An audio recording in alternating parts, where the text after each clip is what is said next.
Hello दोस्तों, स्वागत है आपका हमारे चैनल लेटेस्ट लर्न फार्मेसी में। आज की इस लेक्चर वीडियो में हम कवर अप करेंगे सोशल एंड प्रिवेंटिव फार्मेसी का कंप्लीट सॉल्यूशन, जिसमें हम देखेंगे 10 मार्क्स के 3 क्वेश्चन, 7 नंबर के जो हमारे आते हैं वो सातों क्वेश्चन देखेंगे। उसके बाद जो 2 नंबर के आते हैं 10 क्वेश्चन देखेंगे। और इसके जो 2 number important 2 marks important question की जो सीरीज है वो जल्दी आपको और मिल जाएगी, जिसमें आपके टोटल 50 क्वेश्चन सॉल्यूशन रहेंगे। तो आइए स्टार्ट करते हैं आज के इस लेक्चर वीडियो में। हमारा जो सबसे पहला क्वेश्चन आता है वो क्या है, write in detail the principle of prevention and control of malaria and chikungunya. देखिए, चिकनगुनिया और मलेरिया के उसके प्रिवेंशन एंड कंट्रोल प्रोग्राम क्या क्या है उसके बारे में आपको डिस्कस करना है। देखिए, इस लेक्चर वीडियो में हम जनरली ऐसी चीज़ों को पढ़ेंगे कि आप अगर कोई भी बीमारी के बारे में पूछ लें तो आप उसका एक शॉर्टकट मतलब उसी को कॉपी पेस्ट कर सकें, ठीक है ना। मतलब एक कुछ एग्जांपल ऐसे देखेंगे कि जो दोनों में कॉमन हो जाए, ठीक। तो आइए स्टार्ट करते हो। तो सबसे पहले इसने पूछा मलेरिया, तो मलेरिया है क्या। जैसे अगर आपसे 10 नंबर में पूछता है कोई भी डिजीज, तो पहले उस डिजीज के इंट्रोडक्शन के बारे में आपको बताना है, देन उसके प्रिवेंशन कंट्रोल के बारे में बताना है। इससे क्या होगा, इफेक्ट पड़ेगा एग्जामिनर के ऊपर कि हाँ, इस बच्चे को इसके इस बीमारी के विषय में पता है, तो इससे कंट्रोल प्रिवेंशन के बारे में भी पता होगा। तो इसलिए पहले उसके इंट्रोडक्शन पार्ट 2 कंप्लीट कीजिएगा, ठीक। मलेरिया क्या है, मलेरिया जो लाइफ थ्रेटनिंग डिजीज है, कॉज बाय पैरासाइट, जो कि पैरासाइट से कॉज होती है, are transmitted to the people through the bites of infected female, जिसको क्या बोलते हैं, एनेफ्लिस मॉस्किटो, ठीक है, मदर एनेफ्लिस जिसको बोलते हैं, ठीक। अब इसका जो कॉजेटिव एजेंट कौन कौन से हैं, प्लाज्मोडियम फैल्सीपेरम हो गया, प्लाज्मोडियम वाइवेक्स हो गया, प्लाज्मोडियम ओवेलाई हो गया, प्लाज्मोडियम मैलेराई हो गया, ठीक है। ये सब इसके क्या है, कॉजेटिव एजेंट है। देखिए, जैसे ही आप इतना लिखेंगे एग्जामिनर देखेगा, उसको ये समझ में आ जाएगा कि हाँ, बच्चे को मलेरिया के बारे में पता है एक्चुअल में, ठीक है। उसके बाद वो अपना आगे की प्रोसेस शुरू करेगा देखने के लिए। इंक्यूबेशन पीरियड इसका क्या होता है, हर एक का अलग अलग होता है, फिर भी आप क्या कर सकते हैं, फैल्सीपेरम इजा कॉमन होता है और मलेरिया कॉमन होता है, तो आप 9 to 14 डेज डाल सकते हैं, ठीक है ना। ये उसके इंक्यूबेशन पीरियड्स हैं। इनके सिम्टम्स क्या क्या है, देखिए, किसी को मलेरिया होता है तो उसको बुखार होता है, साथ में ठंडी लगती है, ठीक है। रिगर्स की भी प्रॉब्लम उसको देखने को मिलती है, मतलब जिसको जूड़ी ताप बोलते हैं, ठीक। हेडेक होगी, वॉमिटिंग होगी, टैकीकार्डिया देखने को मिलेगा, एक्सेस स्वेटिंग होगी, नोजिया होंगे, ठीक है। इसके 3 स्टेज होंगे, मतलब मलेरिया के cold stage, hot stage and sweating stage. मतलब पहले आपको ठंडी लगेगी तब बुखार आएगा, उसके बाद आपकी बॉडी एकदम हॉट हीट हो जाएगी, उसके बाद आपके पसीने निकलने लगेंगे, ठीक है। ये इसके क्या है, सिम्टम्स है। उसके बाद इसकी लेबोरेटरी डायग्नोसिस क्या है, ब्लड टेस्ट एंड मलेरिया की टेस्टिंग के द्वारा आप इसकी टेस्टिंग कर सकते हैं, ठीक है। तो इसके prevention and control of malaria में आपको पहले क्या लिखना है, सबसे पहले क्या बात है कि इसका इंटेंशन क्या है, प्रिवेंशन क्यों करेंगे, कंट्रोल क्यों करेंगे। तो to reduce the morbidity and mortality rate. कहने का मतलब क्या है, जो मॉर्बिडिटी रेट है, मोर्टेलिटी मतलब पॉजिटिव होने की जो संख्या है, मतलब डिजीज से इन्फेक्टेड होने की जो संख्या है और डिजीज से मरने वालों की जो संख्या है, उसको कम करना malaria prevention control is required, उसके लिए वो रिक्वायर्ड है। पहला जो सबसे पहला प्रिवेंशन है हमारा, कंट्रोल क्या है, सबसे पहले हम डायग्नोसिस एंड ट्रीटमेंट करेंगे, ठीक है ना। तो डायग्नोसिस ट्रीटमेंट में हम क्या करेंगे कि laboratory diagnosis is not immediately possible. कहने का मतलब क्या है कि जो लेबोरेटरी डायग्नोसिस है वो तुरंत पॉसिबल नहीं है। क्यों पॉसिबल नहीं है, एग्जाम्पल के तौर पर समझिए कि अगर किसी को जब मलेरिया होता है तो उसको तुरंत तो पता नहीं चलता, उसका इंक्यूबेशन पीरियड 9 से 40 दिन के बीच में होता है, तब तक वो वहाँ पर अपना काम कर चुका होता है। इसलिए शुरुआती दौर में उसको डायग्नोसिस नहीं कर सकते हैं, और जो लेबोरेटरी डायग्नोसिस है वो तुरंत हम पॉसिबल नहीं है। इसीलिए क्या करते हैं, हम उनके सिम्टम्स के आधार पर उनको वेरीफाई करते हैं कि हाँ, इनको मलेरिया है कि नहीं है, और सिम्टम्स का ही हम उनका इलाज करते हैं, ठीक है। Later on laboratory diagnosis confirm the presence of disease. उसके बाद फिर जो लेबोरेटरी डायग्नोसिस होती है उससे हम कन्फर्म कर लेते हैं कि हाँ, इनको ये मतलब डिजीज है या नहीं है, ठीक है ना।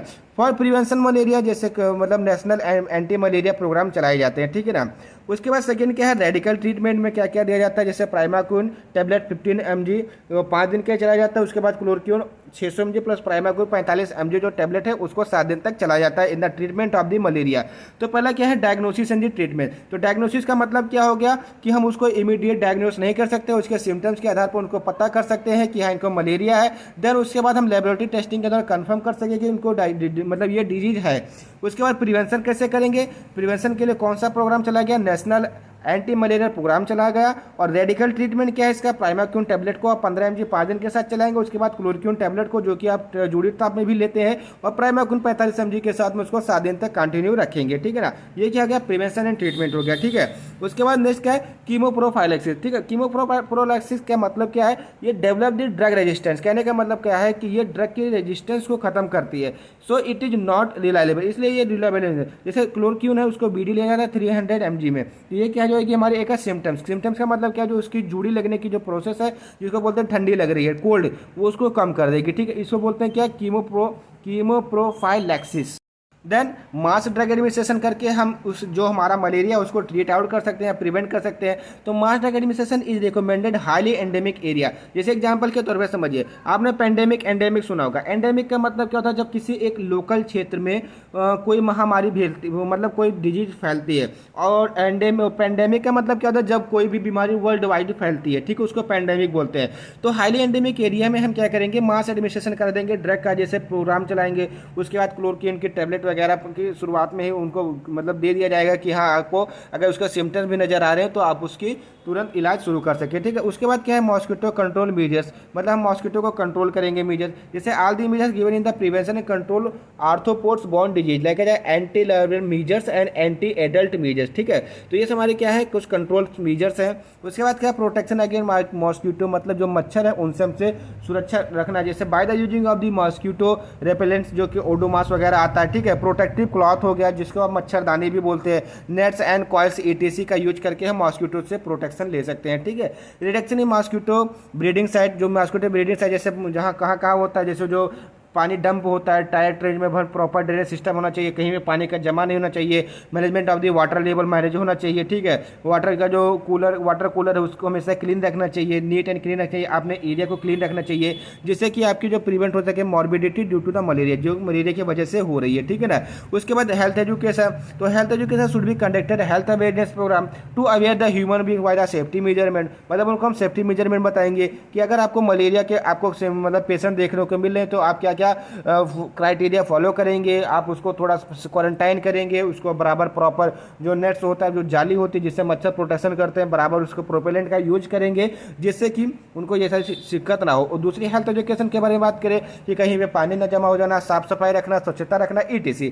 देन क्या है, इंटीग्रेटेड अप्रोचेस। तो इंटीग्रेटेड अप्रोचेस में क्या हो जाएगा, it include bio environment and personal protection measures should be used to achieve the reduction in the malaria health problem. मतलब कहना क्या है कि जैसे मलेरिया पेशेंट से थोड़ा सा दूरी बना के रखना। ETC क्या है, आपका एक पर्सनल चीज है, ठीक है ना, बायो एनवायरमेंट का एक कंडीशन है, ठीक। तो ये हमारा क्या है, मलेरिया का प्रिवेंशन हो गया, कंट्रोल हो गया, साथ में ट्रीटमेंट हो गया, ठीक है। उसके बाद जो सेकंड डिजीज क्या थे, चिकनगुनिया, ठीक है। Chikungunya is a mosquito borne viral disease caused by the chikungunya virus, जो कि चिकवी वायरस से होता है। इसका जो पॉजिटिव एजेंट क्या है, चिकनगुनिया वायरस है। फैमिली इसकी क्या है, टोपिडेंडाई है। फैक्टर या होस्ट फैक्टर में क्या है, जो मंकी इसका मेन होस्ट फैक्टर है, लेकिन ये ह्यूमन, रोडेंट्स एंड बर्ड्स में भी देखने को मिलते हैं, ठीक है। थ्रॉग किसे adage albopictus and edged aegypti, इसका क्या है, हमारे जो फैक्टर मतलब वो क्या मतलब क्या जो फैलाने के लिए रिस्पॉन्सिबल होते हैं। इनका जो इंक्यूबेशन पीरियड होता है 1 से 12 दिन का होता है। उसका जो मोड ऑफ ट्रांसमिटर होता है, ये केवल मॉस्किटो के द्वारा ही फैलाए जाते हैं। सिम्टम्स क्या क्या है, सीवियर जॉइंट पेन देखने को मिलेगा, फीवर देखने को मिलेगा, chills, nausea, vomiting, headache, redness of the eye, ठीक है, रैशेस एंड डायरिया, आपको यहाँ पे इसके कुछ सिम्टम्स देखने को मिलेंगे। अब बात करते हैं प्रिवेंशन एंड कंट्रोल के बारे में। To avoid chikungunya there is no vaccine और द मेडिकेशन, मतलब चिकनगुनिया को अवॉइड करने के लिए कोई भी वैक्सीन अभी तक डेवलप नहीं की गई है, ठीक है ना। The evidence of the mosquito bite is the best way to avoid chikungunya, मतलब चिकनगुनिया से बचने का सबसे आसान तरीका क्या है कि आप मच्छरों को काटने से बचें, ठीक। During the journey you may beaten by the infected mosquito, you can get sick after 1 bite. कहने का मतलब क्या है, जैसे आप जर्नी कर रहे हैं, मतलब किसी यात्रा पे गए हुए हैं, तो कोई मच्छर अगर आपको काट लिया तो उसकी वजह से आपको वहाँ पे इन्फेक्टेड हो जाएंगे। तो इस चीज़ से आपको बचना चाहिए, ठीक है। And do not store water in a open container, मतलब जो ओपन कंटेनर वहाँ पे वाटर को स्टोर नहीं करना है, so that they do not become the breeding site of the mosquito, जिसकी वजह से मतलब मॉस्किटो की ब्रीडिंग साइट क्या है, मतलब मच्छर उत्पन्न कहाँ से होता है, जहाँ पानी जमा होता है वहीं से। तो ऐसे कंटेनर जहाँ पे पानी खुला होता है वहाँ पे हमको उसको बंद कर देना है, ठीक है, जिससे कि मॉस्किटो ब्रीडिंग ना हो पाए। कवर टैंक्स और container for water for domestic use, मतलब जो डोमेस्टिक यूज के लिए आप जो कंटेनर का वगैरह जैसे टंकी वगैरह जो छत पे लगी होती है उसको हमेशा कवर रखें। वियर बाइट प्रोटेक्शन, मतलब कहने का जो wear bite proof long sleeves and trouser, कहने का मतलब क्या है कि जिससे में आपको मच्छर ना काट सके ऐसे कपड़ों का यूज करना है। यूजिंग मॉस्किटो नेट, जिससे मच्छरदानी जिसको बोलते हैं उसका यूज करना है। रेगुलर क्लीनिंग वाटर टैंक्स, मतलब जो वाटर टैंक उसको रेगुलर क्लीन करना है। सराउंडिंग एरिया को क्लीन करना है, उसको ड्रेन आउट करना है। Avoiding spending lot of time outdoor, मतलब बाहर ज़्यादा लंबे समय तक रहने, इसको भी अवॉइड करना है। Day in areas where the chikungunya is prevalent, जहाँ पे चिकनगुनिया फैल रहा है वहाँ पे हमको ज़्यादा समय स्पेंड नहीं करना है। All the preventive measures advocate for the control of the aedes albopictus and aegypti. कहने का मतलब क्या है कि जितने भी प्रिवेंटिव मेजर्स उसको फॉलो करना है, ठीक है, जिससे कि आपको मतलब एडिज एल्बो पिक्टस और एडिज एजेप्टाई है उससे आपको कंट्रोल हो सके, ठीक। उसके बाद हेल्थ एजुकेशन आपको प्रोग्रामिंग चलानी है, जिसमें आपको अवेयरनेस प्रोग्राम चलाना है, should be started and advertise to the each and individual person through the news report, TV, radio, cinema, slide, etc के माध्यम से आपको पीपल को एजुकेट करना है कि आपको ये चीज करनी चाहिए, ये चीज़ नहीं करनी चाहिए, ठीक है। उसके बाद कम्युनिटी पार्टिसिपेशन में जैसे सैनिटाइजिंग हो गया, involving the population for the identification removal of the adage breeding side, जैसे आप सैनिटाइजिंग कर देंगे, डिसइंफेक्टेंट कर देंगे, तो वहाँ की क्या जाएगी, जो मच्छर उत्पन्न होने की जो प्रोसेस है वो कम हो जाएगी, ब्रीडिंग खत्म हो जाएगी, तो जिससे कि आपको बहुत ज़्यादा राहत मिलेगी, ठीक है। तो ये था पहला क्वेश्चन। उसके बाद जो क्वेश्चन नंबर 2 क्या है, write a detail note on the national programme for the control of the blindness. मतलब जो अंधापन होता है उसके जो नेशनल प्रोग्राम है उसके बारे में आपको यहाँ पे डिटेल आउट करना है, ठीक है, जिसको क्या बोलते हैं, NPCB, national programme for control of the blindness. पहले बात क्या था, ब्लाइंडनेस क्या है, तो जहाँ पर आपकी आंखों की देखने की जो क्षमता होती है वो खत्म हो जाती है, कम हो जाती है, लैक ऑफ विजन जिसको बोलते हैं, this called is a blindness, ठीक है। Blindness is the condition in which the patient, जो पेशेंट है, refer to the loss of vision, मतलब कहने का क्या है कि जो उसका विजन है वो लॉस हो जाएगा, that can not be corrected with the glasses और कॉन्टैक्ट लेंस। मतलब जिसको हम जो चश्मा लगाते हैं और जो लेंस का यूज करते हैं उनका यूज करके सही नहीं कर सकते हैं, फिर उसके बाद सर्जरी वगैरह भी पॉसिबल है, अगर पॉसिबल हुई तो हुई, नहीं तो ऑलरेडी आपको ब्लाइंडनेस की तरफ जाना ही जाना है, ठीक। तो inability of the person to count the finger from the distance of the 6 metre और 20 फीट, मतलब 6 मीटर या 20 फीट दूर से अगर आप अपने फिंगर को काउंट नहीं कर पा रहे हैं तो आप ब्लाइंडनेस की कैटेगरी में आ गए हैं। तो इसके लिए आपको चश्मा या कॉन्टैक्ट लेंस की आवश्यकता पड़ेगी, अदरवाइज अगर और सीवियर प्रॉब्लम है तो आपको ऑपरेशनल या सर्जरी की आवश्यकता हो सकती है। Main cause of the blindness क्या है, कैटरेक्ट क्या है, कैटरेक्ट हो गया जिसमें जाले पड़ जाते हैं 62% है, रेफ्रेक्टिव एरर हो गया 20%, ग्लाउकोमा के पेशेंट 6% हो गए, posterior segment disorder 5% and other causes 7% ETC, ठीक है। अब बात करते हैं national programme for the country. देखिए हर एक कोई भी बीमारी पूछेगा तो आपको पहले उसका इंट्रोडक्शन पार्ट बताना बहुत जरूरी होता है, जिससे कि इम्पैक्ट पड़ेगा कि आपने आंसर कैसा लिखा है, ठीक। तो प्रोग्राम के बारे में आइए जानते हैं। जो national programme for the control of the blindness है वो इंप्लीमेंट कब किया गया था, 1976 में किया गया था, and in 1983 comes under the very important programme for the control in the public health. और जैसे 1976 में इसको इंप्लीमेंट किया गया था, लेकिन 1983 में ये एक इंपॉर्टेंट प्रोग्राम के अंतर्गत में आया कि पब्लिक की जो हेल्थ है उसको कंट्रोल किया जा सके। इसका जो मेन एम क्या था, reduce the incident rate of the blindness, control blindness by the 0.3% by 2020। कहने का मतलब क्या है, 2020, मतलब इसका जो मेन एम क्या था कि जो ब्लाइंडनेस की इंसिडेंट है उसको रिड्यूस किया जाए और 2020 तक जो ब्लाइंडनेस है उसको कंट्रोल किया जा सके 0.3% तक। ये क्या है, इसका मेन एम था किसका, national programme of the control blindness का। देखिए अगर आपसे कोई भी प्रोग्राम पूछता है तो आपको 4 चीज़ मैंडेटरी करनी। सबसे पहले उस प्रोग्राम में जिस डिजीज के बारे में पूछा है उसके विषय में थोड़ा सा पॉजिटिव एजेंट वगैरह हो गया, उसके बाद में उसके ऑब्जेक्टिव्स के बारे में, उसके फंक्शंस के बारे में, उसके आउटकम, ये 4 चीज़ आपको लिखना ही लिखना है, स्ट्रेटेजी भी लिखनी है आपको। तो ये सर 4-5 चीज़ें आपको इंक्लूड करना है हर एक प्रोग्राम के बारे में, ठीक है। तो ऑब्जेक्टिव का सिंपल सा मतलब क्या हो जाएगा, क्या उसका ऑब्जेक्टिव है, to improve the consistency of the delivery of the services. कहने का मतलब क्या है कि जो ब्लाइंडनेस के जो ब्लाइंड पेशेंट है उनको जो सर्विसेज मुहैया करवाई जाती हैं उनमें जो उनको प्रोवाइड कराते हैं उसको इंप्रूवमेंट करना। तो वही improve the consistency of the delivery of the services to improve the public knowledge of the eye treatment. मतलब कहने का क्या है कि हमको पब्लिक में उनके प्रति अवेयरनेस प्रोग्राम चलने चाहिए कि उनको आई ट्रीटमेंट में मतलब क्या उनको नॉलेज हो सके, जानकारी मिल सके। To build the human resources for the provision of the facilities of the eye care. कहने का मतलब क्या है, क्या ह्यूमन रिसोर्सेज उनको काम करना चाहिए कि वो अपने आंखों को सेफ रख सके, उनके आंखों से संबंधित जितनी भी चीज़ें हैं उनकी फैसिलिटी उनको प्रोवाइड कर सके। To reduce the blindness backlog. कहने का मतलब क्या है, जो ब्लाइंडनेस बैकलॉग है उसको कम करें, क्योंकि मेन एम क्या है, एनपीसीबी का काम ही क्या है कि जो national programme for the control of the blindness क्या है कि ब्लाइंडनेस को कम करना, तो वह रिड्यूस करना। टू कंडक्ट अवेयरनेस प्रोग्राम, मतलब अवेयर करना कि आपको ज़्यादा मोबाइल के साथ नहीं चिपके रहना चाहिए, ज़्यादा टीवी नहीं देखना चाहिए, विटामिन ए सफिशिएंट मात्रा में विद द वेजिटेबल से लेना चाहिए, ETC, ठीक है, अवेयरनेस प्रोग्राम में आ जाता है। To maintain the standard food in the term of the nutrition like vitamin A हो गया। टू प्रोवाइड द आई, मतलब आई को हु नीड आई डोनेशन, मतलब कहने का क्या है, ऐसे व्यक्ति जिनको आई की आवश्यकता है उनको आई डोनेट कर देना चाहिए। अब ऐसा नहीं है कि भाई आप जिंदे हो तो कर दे, मतलब ऐसी कंडीशंस जहाँ पर आप ऐसे लगे कि आपकी बॉडी है वो बॉडी अब काम करना बंद कर दे रही है, तो आपको अपनी आई डोनेट, मतलब जहाँ कि आप अपने मतलब डेथ की तरफ जा रहे हो तो वहाँ पर आपको अपनी आई को डोनेट कर देना चाहिए, ठीक है, जो कि आई डोनेशन में होता है। ठीक, उसके बाद एक्टिविटीज ऑफ द एनपीसीबी, मतलब क्या क्या एक्टिविटीज है। तो पहला एक्टिविटी क्या, इन्फॉर्मेशन सिस्टम को मैनेजमेंट करना,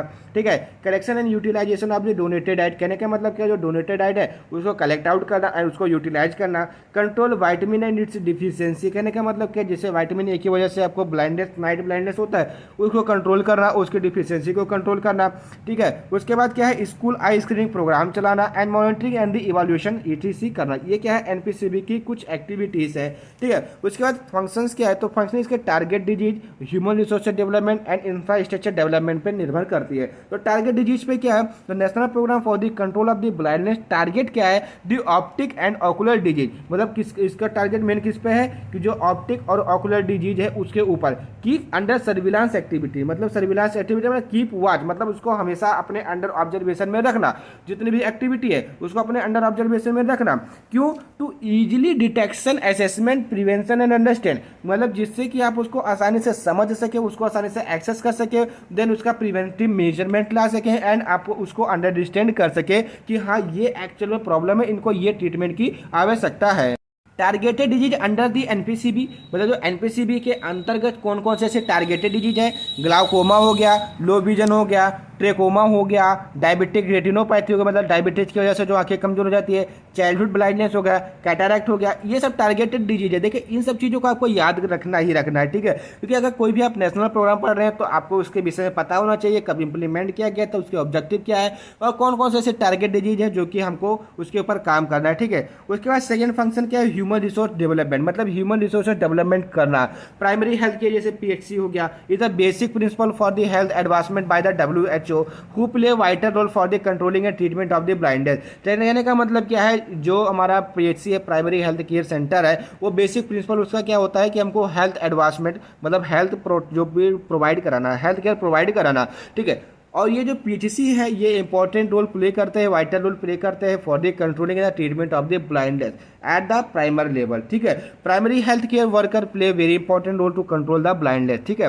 अब इसमें कौन कौन से मतलब some programme for the human resource development कौन कौन से, जैसे रिसर्च प्रोग्राम हो गए, डेवलपमेंट प्रोग्राम हो गए, स्किल प्रोग्राम हो गए, एजुकेशन प्रोग्राम हो गए, ट्रेनिंग प्रोग्राम हो गए, प्लानिंग प्रोग्राम हो गए, एजुकेशन प्रोग्राम हो गए, परफॉर्मेंस प्रोग्राम हो गए। तो ये सब कुछ प्रोग्राम्स हैं जो कि अंडर दी एनपीसीबी के अंतर्गत आते हैं ह्यूमन रिसोर्स डेवलपमेंट के लिए। देखो ह्यूमन रिसोर्स का डेवलपमेंट का मतलब ही क्या है कि ह्यूमन को आपको उस हिसाब से बना देना कि वो अपनी सुरक्षा स्वयं करें, ठीक है। रिसोर्स बना देना, तो कैसे, आप रिसर्च प्रोग्राम कराएंगे, ठीक है, तब पता चलेगा कि कैसे क्या प्रॉब्लम हो रही है, इनको ये प्रॉब्लम क्यों हो रही है, विटामिन ए की कमी से हो रही है और कोई प्रॉब्लम है, डेवलपमेंट प्रोग्राम चलाएंगे, ठीक है ना। ईटीसी प्रोग्राम आप जब चलाएंगे तभी आप क्या कर पाएंगे, जो ह्यूमन रिसोर्स है उनका डेवलपमेंट कर सकते हैं। नेक्स्ट स्ट्रेटेजीज, मतलब किन किन स्ट्रेटेजीज का यूज करके हम इसको बढ़ावा दे सकते हैं। तो disease control of the avoidable disease, कहने का मतलब क्या है, जो disease control of the avoidable disease का मतलब समझिए, अवॉइडेबल डिजीज जिसको हम अवॉइड कर सकते हैं। एग्जांपल के तौर से आपको डायबिटीज है, तो अगर आप शुगर अपना कंट्रोल में रखेंगे तो आपको रेटिनोपैथी नहीं हो पाएगी, डायबिटिक रेटिनोपैथी नहीं होगी। तो ये क्या जाएगा, disease control by the avoidable disease. Training of the ophthalmic personal, कहने का मतलब क्या, जो ऑप्थेल्मिक पर्सनल्स हैं जो कि हेल्थ केयर प्रोवाइडर है उनको ट्रेनिंग देना। Information, education and communication activities करना, जैसे इन्फॉर्मेशन का कि हाँ भाई आपको क्या है कि आपको टच स्क्रीन से दूर रहना है, स्क्रीनिंग से दूर रहना है, ज़्यादा उसके साथ चिपक के नहीं रहना है, आपको अच्छे से खेलना कूदना सब कुछ एक्टिविटी करनी है, फिजिकल एक्टिविटी करनी है। तो ये सब क्या है, इन्फॉर्मेशन है, एजुकेशन है, और कैसे आप कम्युनिकेशन एक्टिविटीज के द्वारा ही देंगे। डेवलपमेंट इंस्टीट्यूशन कैपेसिटी, कहने का मतलब क्या, जो इंस्टीट्यूशनल कैपेसिटी है उसको डेवलप करना। And screening of the school children, मतलब कहने का क्या है कि जो स्कूल के बच्चे हैं उनको स्क्रीनिंग आउट करना कि उनके आंखें सही है कि नहीं है, ठीक है। एंड आइडेंटिफाई करना एंड उनको ट्रीटमेंट करना, ठीक है। Rural area promotion for the controlling blindness, मतलब जो गांव के लेवल पे उसको प्रमोट आउट करना कि आप ब्लाइंडनेस को कंट्रोल कीजिए। Organising screening eye camps and transporting operable eye care facilities etc provide कराना। अब आउटकम्स के बारे में बात करें तो एनपीसीबी के क्या क्या आउटकम्स हैं। तो पहला क्या है, NPCB stabilise 30 eye care facilities for every 5 lakh people, कहने का मतलब क्या है, हर 5 लाख लोग के लिए 30 30 आई केयर फैसिलिटीज प्रोवाइड करवाया, स्टेबलाइज करवाया। Rapid survey on the avoidable blindness conduct under the NPCB. कहने का मतलब क्या है, सर्वे जो होता है कि रैपिड ब्लाइंडनेस का कंडक्ट कराने के लिए कि उसके अंदर तो reduction in the prevalence of the blindness from 1.1% to 2001 to 2001%। मतलब कहने का क्या है, 2001-2 में जो ब्लाइंडनेस की दर थी वो 1.1% थी, जो कि घट के 2006-7 में 1% ही रही। तो इसके क्या है, ये आउटकम्स हैं। एनपीसीबी फैसिलिटेट कैटरेक्ट सर्जरी, ये फैसिलिटेट करते हैं कैटरेक्ट सर्जरी को, एंड ट्रेनिंग कराती है ऑप्थेल्मोलॉजिस्ट को, and facility of the IOL surgery को भी ये मतलब फैसिलिटेट आउट करवाती है। ठीक है, यहाँ पर आपका सेकंड क्वेश्चन होता है कंप्लीट। क्वेश्चन नंबर 3 क्या है, explain the socio culture factor impact of urbanisation on the health and disease. मतलब सोशियो कल्चर फैक्टर कौन कौन से, इनको एक्सप्लेन आउट करना है। और अर्बनाइजेशन मतलब शहरीकरण का क्या इफेक्ट पड़ेगा, क्या इम्पैक्ट पड़ेगा आपकी बॉडी के ऊपर, हेल्थ के ऊपर एंड डिजीज के ऊपर। तो सबसे पहले बात करें, यहाँ पे हेल्थ के बारे में पूछा जा रहा है, तो हमको बताना है हेल्थ क्या है। ठीक है, हेल्थ इज वेल्थ, मतलब आपका जो स्वास्थ्य वही आपका धन है, ये आपका स्लोगन है। इसको आपको कहीं भी हेल्थ के बारे में पूछता है तो सबसे पहले इसी को लिखना है, जिससे इम्पैक्ट अच्छा पड़ेगा आपके आंसर का। ठीक, तो health is a most important aspect of the development involving individual person, family and group of the person. अगर आप हेल्दी हैं तो आप सब कुछ कर सकते हैं, अगर आप हेल्दी नहीं है तो आप कुछ भी नहीं कर सकते हैं। ठीक है, इसीलिए बोला गया है health is the most important aspect of the development. अगर आप हेल्दी है तो आप अपना डेवलपमेंट कर सकेंगे, अगर आप हेल्दी नहीं है तो अपना डेवलपमेंट नहीं कर सकेंगे, चाहे वो इंडिविजुअल पर्सन हो, चाहे वो फैमिली हो या ग्रुप ऑफ द पर्सन हो। ठीक, to pretend complete physical, mental and social welfare and only the absence of the disease. कहने का मतलब क्या है, ऐसा नहीं है कि आप केवल फिजिकली अगर फिट है, मेंटली फिट नहीं है तो आप हेल्दी हैं। आपको फिजिकली, मेंटली एंड सोशली आपको फिट है, आपको कंप्लीट होना चाहिए, and only absence of the disease, और किसी प्रकार की कोई डिजीज नहीं होनी चाहिए। ठीक है, उसके बाद यहाँ पे पूछा क्या गया है डिजीज एंड हेल्थ के बारे में। तो हेल्थ आपने समझ लिया कि हेल्थ क्या है, सिंपल सा मतलब कहने का क्या है, मोस्ट इंपॉर्टेंट है किसके लिए, डेवलपमेंट के लिए। एंड जरूरी नहीं है कि आप केवल फिजिकली तौर पर सही हो, आप physical, mental and social welfare level पे भी आप ठीक होने चाहिए, किसी भी प्रकार की डिजीज नहीं होनी चाहिए। दूसरा डिजीज के बारे में पूछा है, डिजीज क्या है, any alteration in the normal physiology as well as a mental condition which lead to the harmful effect is called disease. कहने का मतलब क्या है, आपकी बॉडी की नॉर्मल फिजियोलॉजी में, साथ ही साथ में मेंटल कंडीशन में किसी भी प्रकार का अल्ट्रेशन देखने को मिले, दिस जो कि आपके लिए harmful effect they, this is called disease. अब सोशियो कल्चर फैक्टर क्या है, तो सोशियो का मतलब होता है सोसाइटल, जिसको सोसाइटी बोलते हैं। कल्चर का मतलब कहता है कल्चर, एक्टिविटी।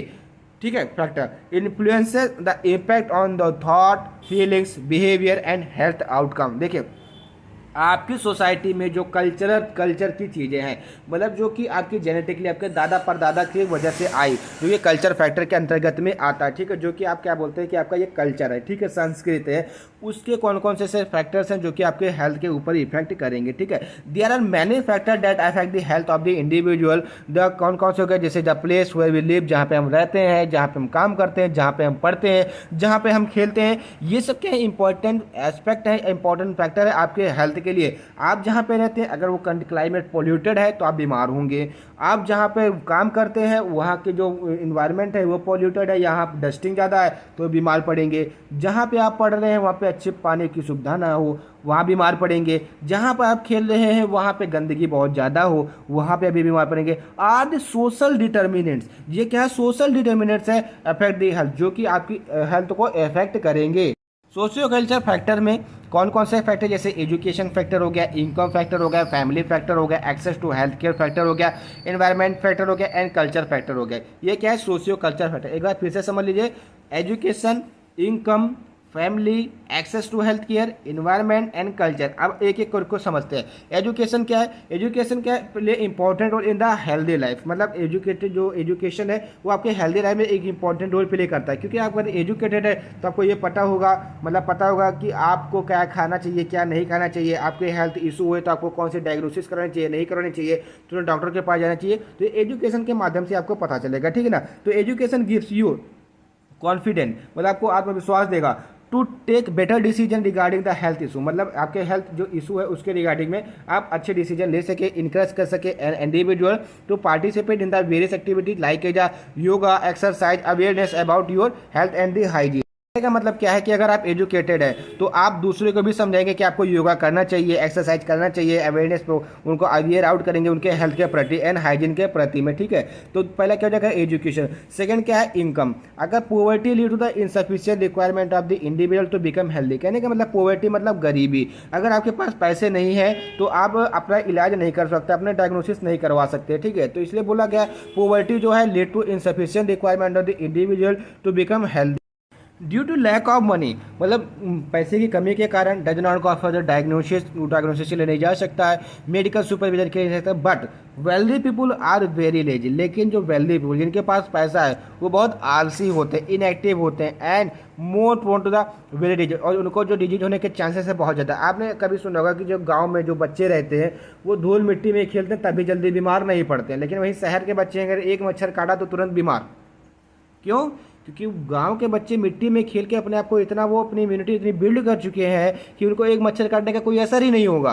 लेकिन वहीं शहर के बच्चे में अगर एक मच्छर काट ले वो इतने जूजू टाइप के होते हैं कि क्या बताएं कि एक मच्छर काटा नहीं कि तुरंत डॉक्टर के पास चलना पड़ता है। ये क्या है? ये वेल्दी होने का एक वो भी है, डिसएडवांटेज भी है भाई, समझो, ठीक है। लाइक CVD डिजीज होगा, मतलब cardiovascular disease, diabetes, obesity, it wealthy people को होता ही है, आप समझ सकते हैं।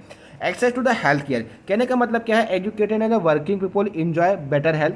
जो मतलब एजुकेटेड है और जो कंटिन्यूस वर्किंग कंडीशन में, मतलब उनकी फिजिकल एक्टिविटी अच्छी है, वो बेटर हेल्थ प्रोवाइड, मतलब बेटर हेल्थ उनकी होती है। बट अदर हैंड, लेकिन अगर हम दूसरे बारे में बात करें, some people do not have the access to the health care due to the less of income and employment. कहने का मतलब क्या है कि उनको रोजगार ना होना, उनके पास इनकम ना होना एक मेन फैक्टर है कि वो हेल्थ केयर सर्विसेज का एक्सेस नहीं कर सकते हैं, ठीक है। उसके बाद फैमिली क्या है, जैसे जेनेटिकली डिटरमाइंड में influence the health of the individual, मतलब कहने का क्या, अगर आपके पूर्वज से ही आपको डिजीज मिल गई तो आप तो उसमें कुछ ही कर ही नहीं सकते हैं। इसलिए यहाँ पे फैमिली भी इंपॉर्टेंट फैक्टर है आपके सोशियो कल्चर फैक्टर के लिए, आपके हेल्थ एंड डिजीज के लिए। एग्जाम्पल के तौर पे mental deficiency and diabetes first type, ठीक है ना। Family awareness about the health and the hygiene is the must considered from factor of the good health, मतलब कहने का क्या है, जो फैमिली अवेयरनेस है ये एक अच्छा फैक्टर है, मतलब गुड हेल्थ के लिए एक इंपॉर्टेंट फैक्टर है जिसको कंसीडर किया जा सकता है, ठीक है ना। उसके बाद कल्चर क्या है, जैसे पीपुल्स लाइफ साइकिल हो गया, बिहेवियर हो गया, फ्रेंड सर्कल्स में, and also habit, number of disease like the cancer, diabetes and heart disease associated with it, इनके साथ में आते हैं कल्चर के साथ में, ठीक है। इन्वायरमेंट में disease are they generated by the change in the climatic condition, मतलब क्लाइमेटिक कंडीशन जैसे जैसे चेंज होती जाएगी वैसे वैसे आपको डिजीज भी होती हुई चली जाएंगी।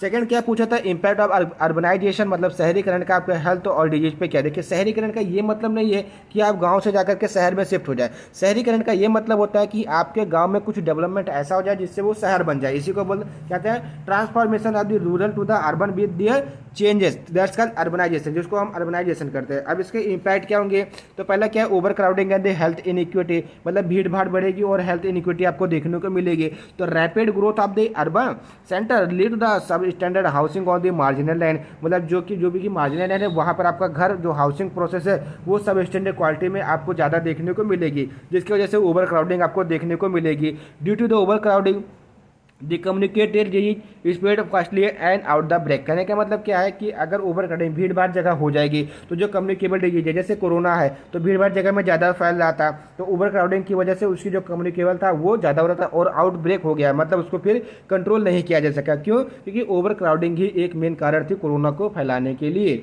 इट कॉज, मतलब urbanisation cause health risk related to the insufficient and poor water supply, low air pressure, depression, जिसकी वजह से आपको डिप्रेशन हो सकता है, एंजाइटी हो सकता है, सिकनेस ETC आपको देखने को मिलेगा।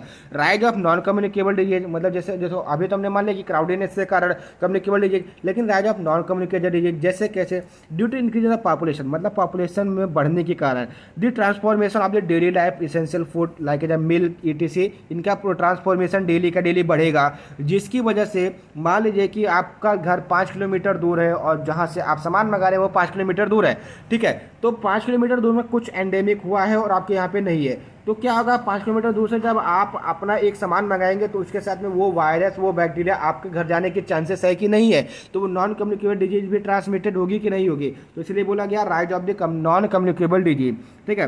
थर्ड वन क्या है, air pollution and it's consequence, मतलब जो एयर पोल्यूशन भी बढ़ेगा, क्योंकि जैसे जैसे जनसंख्या बढ़ेगी आप मोटर बाइक यूज करने लगेंगे, जिसकी वजह इंडस्ट्री खुलेगी, तो जिसकी वजह से क्या होगा, आपका जो पोल्यूशन होगा, एयर पोल्यूशन वो भी बढ़ेगा। तो due to increase the number of the motorise vehicle, जैसे मोटरसाइकिल, कार वगैरह, and industry in the cities lead to development noise and air pollution, मतलब noise and air pollution development होगा जो क्या करेगा, रेस्पिरेटरी रिलेटेड डिजीज कॉज करेगा, जैसे asthma, emphysema, lung cancer, heart disease ETC cause करेगा air pollution. उसके बाद मेंटल हेल्थ डिप्रेशन, तो शॉर्टनेस ऑफ द प्राइवेसी, जैसे ज़्यादा भीड़ भाड़ होगी तो आपकी प्राइवेसी वैसे भी कम हो जाएगी, ठीक है। जैसे आप अपनी गर्लफ्रेंड के साथ जा रहे हो, भीड़ अगर कम भीड़ भाड़ है तो कोई नहीं देख रहा है, ज़्यादा भीड़ भाड़ है तो कोई ना कोई देख ही लेगा, नज़र में पड़ ही जाओगे तो आपकी प्राइवेसी भी शॉर्ट हो जाएगी। कैन लीड टू डिप्रेशन, पता चलेगा भैया घर वाले को पता चल गया तो डंडा पड़ेगा, चप्पल पड़ेगी, सब पड़ेगा, ठीक। तो ये एक इंपॉर्टेंट कारण डिप्रेशन का, स्ट्रेस का एंड मेंटल डिस्टर्बेंस का, ठीक है। अरे भैया पता चल गया अब क्या होगा घर में मेरे साथ में, ठीक। Depression and state due to over crowding and fast growth of the urban centre, मतलब इसकी वजह से भी ये है, अर्बनाइजेशन का इम्पैक्ट फैक्टर आपको यहाँ पे देखने को मिला। तो यहाँ पे सेक्शन जो बी आता है उसमें जो 3 क्वेश्चन है 10 नंबर के, वो टोटल हमने यहाँ पे देख लिए, ठीक है। अब हम देखते हैं सेक्शन ए। उसके बाद आते हैं हम सेक्शन ए पे। पहला क्वेश्चन क्या है, define the concept of the health according to the WHO, मतलब WHO के द्वारा हेल्थ की क्या डेफिनेशन दी गई है उसके बारे में आपको बताना है। तो एज पर दी WHO हेल्थ, मतलब world health organisation, health is a state of complete physical, mental and social wellbeing. कहने का मतलब क्या है, जो हेल्थ क्या है, एक ऐसी स्टेट है जहां पर आपकी फिजिकल, मेंटल एंड सोशल जो है वो अच्छी खासी है, and not merely the absence of the disease और द इन्फॉर्मिटी। ये क्या है, WHO के द्वारा आपका हेल्थ क्या है ये बताया गया है, ठीक है। हेल्थ इज वेल्थ, मैंने आपको बताया था कि जहां भी हेल्थ के बारे में पूछे वहां पर आपको ये स्लोगन डाल देना है, हेल्थ इज वेल्थ। अगर आपकी health is lost everything is lost, अगर आपकी हेल्थ चली गई तो सब कुछ आपका वहां पे खत्म हो जाता है, ठीक है। दूसरा क्वेश्चन क्या पूछा गया, what is the national tobacco programme, मतलब जो नेशनल टोबैको प्रोग्राम क्या है। तो national tobacco programme launch in the 2007 to 2008 by the government of the India, ministry of the health and the family welfare, मतलब government of India and ministry of the health and welfare के द्वारा 2007-8 में national tobacco control programme launch किया गया था। क्यों, for stopping the use of the tobacco, मतलब tobacco का यूज को रोकने के लिए और स्मोकिंग एंड नारकोटिक सब्सटेंस के यूज को रोकने के लिए नेशनल टोबैको प्रोग्राम को इम्प्लीमेंट किया गया था, to maintain the public health and prevent from the cancer like disease, जिससे कि उनको कैंसर लाइक डिजीज से प्रिवेंट किया जा सके, ठीक है। इनका कुछ ऑब्जेक्टिव क्या थे, create awareness about the harmful effect of the tobacco consumption, अगर आप टोबैको कंज्यूम कर रहे हैं तो आपको क्या क्या इफेक्ट आपको देखने को मिलेंगे, इसके प्रति अवेयरनेस प्रोवाइड कराना या अवेयरनेस करना, अवेयर करना, to reduce the production and supply of the tobacco product, मतलब जो टोबैको प्रोडक्ट है उसका जो प्रोडक्शन और जो सप्लाई उसको कम करना, ensure effective implementation of the provision under the cigarette and the other tobacco product advertisement prohibition. कहने का मतलब क्या है कि जो हमारे टीवी एड ब्रेक्स में cigarette and other tobacco product का जो एडवर्टाइजमेंट आपको देखने को मिल रहा था उसको इनहिबिट आउट कर देना, ठीक है। ये क्या था, इसके ऑब्जेक्टिव थे। उसके बाद यहाँ पे क्वेश्चन नंबर 3 क्या पूछा गया, व्हाट इज सार्स, मतलब क्या सार्स क्या है। तो SARS is severe acute respiratory syndrome है, ठीक है। SARS is a respiratory disease, मतलब सीवियर एक्यूट रेस्पिरेटरी सिंड्रोम क्या है, एक रेस्पिरेटरी डिजीज है cause by corona virus which is single standard RNA virus and it's communicable disorder, और ये क्या है, एक कम्युनिकेबल डिसऑर्डर है। तो सिंपल सा सार्स क्या है, सीवियर एक्यूट रेस्पिरेटरी सिंड्रोम है जो कि क्या करता है, रेस्पिरेटरी रिलेटेड डिजीज कॉज करता है, और इसका जो पॉजिटिव एजेंट क्या है, कोरोना वायरस है, और जो कोरोना वायरस किस टाइप का कौन है, सिंगल स्टैंडर्ड RNA वायरस है, और ये कम्युनिकेबल डिसऑर्डर है, ठीक है ना। It is significant viral infection for the lungs that is characterised by the, मतलब ये क्या है, लंग्स को इन्फेक्ट करता है जिसको कैरेक्टराइज करता है high fever, dry cough, trouble in breathing, hypoxia, pneumonia, ETC के द्वारा हम इसको मतलब पहचान सकते हैं, इनका सिग्निफिकेंट है, ठीक है। उसके बाद नेक्स्ट क्वेश्चन क्या है, सिम्टम्स ऑफ द निमोनिया, मतलब निमोनिया के क्या क्या सिम्टम्स है। तो निमोनिया क्या है, निमोनिया जो इन्फ्लामेटरी डिजीज है, मतलब कहने का क्या है, इन्फ्लामेटरी डिजीज है जहाँ पर आपका लंग्स होता है वो इफेक्टेड होता है। तो pneumonia is the inflammatory lungs condition in which primarily affect the year sex, जो एल्वोलाई होती है उसको ये क्या करते हैं, इफेक्ट करते हैं, वहाँ पे स्वेलिंग कर देते हैं, जिसकी वजह से आप अपनी श्वास सही से नहीं ले पाते हैं, ठीक है। एक्यूमुलेशन ऑफ द पस and other fluid in the alveoli is called pneumonia, जैसे कहते हैं कि लंग्स में पानी चले जाना, दिस इज कॉल्ड निमोनिया, ठीक है। सिम्टम्स क्या है, इसके सिम्टम्स दो टाइप के निमोनिया, दो टाइप का होता है, एक बैक्टीरियल निमोनिया होता है, एक वायरल निमोनिया होता है। जो वायरल निमोनिया होता है वहाँ पर आपका व्हीजिंग, फ्लू, हाई फीवर, कफ, चेस्ट पेन, ETC देखने को मिलता है, जबकि बैक्टीरियल निमोनिया में क्या होता है, प्रोफ्यूज एंड स्वेटिंग आपको देखने को मिलती है, ठीक है। और blood slips, nails, confusion, ETC आपको देखने को मिलता है। और कॉमन सिम्टम्स क्या क्या है, shortness of the breath, chest pain, fever, chills, cough, ये इससे क्या है, निमोनिया के कॉमन सिम्टम्स हैं। उसके बाद नेक्स्ट क्वेश्चन क्या है, name of any 4 disease associated vitamin deficiency, मतलब विटामिन डिफिशियंसी के होने के कारण 4 ऐसी डिजीज के बारे में आपको बताना है। तो विटामिन डिफिशियंसी क्या है, vitamin deficiency condition in which we intake the insufficient amount of the vitamin in our foods etc product. मतलब कहने का क्या है कि जहाँ पर अपने फूड से जो हम इंटेक करते हैं उसमें विटामिन की कमी होती है, उसी को क्या बोलते हैं, विटामिन डिफिशियंसी। तो vitamin deficiency the condition of the long term lack of the vitamin, मतलब लंबे समय तक आपके बॉडी के अंदर विटामिन की कमी हो जाना, दिस कॉल्ड विटामिन डिफिशियंसी, जो कि आपको बहुत सारी प्रॉब्लम्स एंड कंडीशन आपको फेस करनी पड़ेगी। तो यहाँ पे 4 डिजीज के बारे में पूछा गया है। विटामिन ए, इसकी वजह से कौन सी डिजीज होती है, नाइट ब्लाइंडनेस होती है। विटामिन बी की कमी की वजह से आपकी बेरी बेरी रोग हो जाता है। विटामिन डी डिफिशियंसी की वजह से आपको रिकेटिएसिया हो गया, हेयर लॉस हो गया, हाइपरटेंशन, जॉइंट पेन, ईटीसी होता है। एंड विटामिन बी 12 की वजह से आपको anaemia and nervous system injury आपको देखने को मिलती है, ठीक है। उसके बाद नेक्स्ट क्वेश्चन क्या है, define hypertension and it's symptom, मतलब हाइपरटेंशन क्या है और इसके सिम्टम्स क्या क्या है। तो सिंपल सा आपका बीपी लेवल एलिवेट आउट कर जाना या बढ़ जाना, दिस इज कॉल्ड हाइपरटेंशन। तो एक condition in which the force of blood, जहाँ पे ब्लड का जो फोर्स है against the artery wall is too high, मतलब आर्टरी वॉल के प्रति जो ब्लड का प्रेशर है वो बढ़ जाना है, दिस इज कॉल्ड हाइपरटेंशन। तो increase in the pressure of the artery wall is called hypertension या हाई ब्लड प्रेशर, ठीक है। ब्लड प्रेशर एब्यूज लगभग कितना होता है, अबाउट, यहाँ पे अबाउट कर दीजिए, ठीक है, अबाउट 140 to 90 हाइपरटेंशन की कंडीशन में। एंड इज कंसिडर सीवियर, अगर सीवियर कंडीशन कब होती है, जब आपका ब्लड प्रेशर 180 120 हो जाता है, तब उस समय आपको वहाँ पे सीवियर प्रॉब्लम जैसे अटैक, हार्ट अटैक वगैरह देखने को मिलेगी, आपकी आर्टरी वहाँ पे ब्लॉकेज कर जाएगी। सिम्टम्स पूछा है, सिम्टम है जैसे डिजीनेस हो गया, इरेगुलर हार्ट बीट हो गई, नोजिया हो गया, फेंटिंग हो गया, मतलब जैसे मूर्छापन जिसको बोलते हैं, स्टोमच अपसेट हो गया, वोमिटिंग हो गया, ब्लड विजन हो गया, माइल्ड चेस्ट पेन हो गया, ब्लरी विजन हो गया, हेडेक, ईटीसी आपको इसके सिम्टम देखने को मिलेंगे। नेक्स्ट क्वेश्चन क्या है, write the function of the PHC, मतलब प्राइमरी हेल्थ केयर सेंटर जो या प्राइमरी हेल्थ केयर या प्राइमरी हेल्थ सेंटर है उसके फंक्शन के बारे में बताना है। तो primary health centre is the basic functional unit of the public health services, मतलब जो पब्लिक हेल्थ सर्विसेज है उनकी ये बेसिक फंक्शनल यूनिट है to provide the accessible, affordable and available primary health care to the people, मतलब accessible जिसको आसानी से एक्सेस कर सके, अफोर्ड कर सके, and available primary health care product या केयर टू द पीपल। अब फंक्शन क्या क्या है, educational awareness about the health, मतलब कहने का क्या है, एजुकेशनल अवेयरनेस करना अपने हेल्थ के प्रति।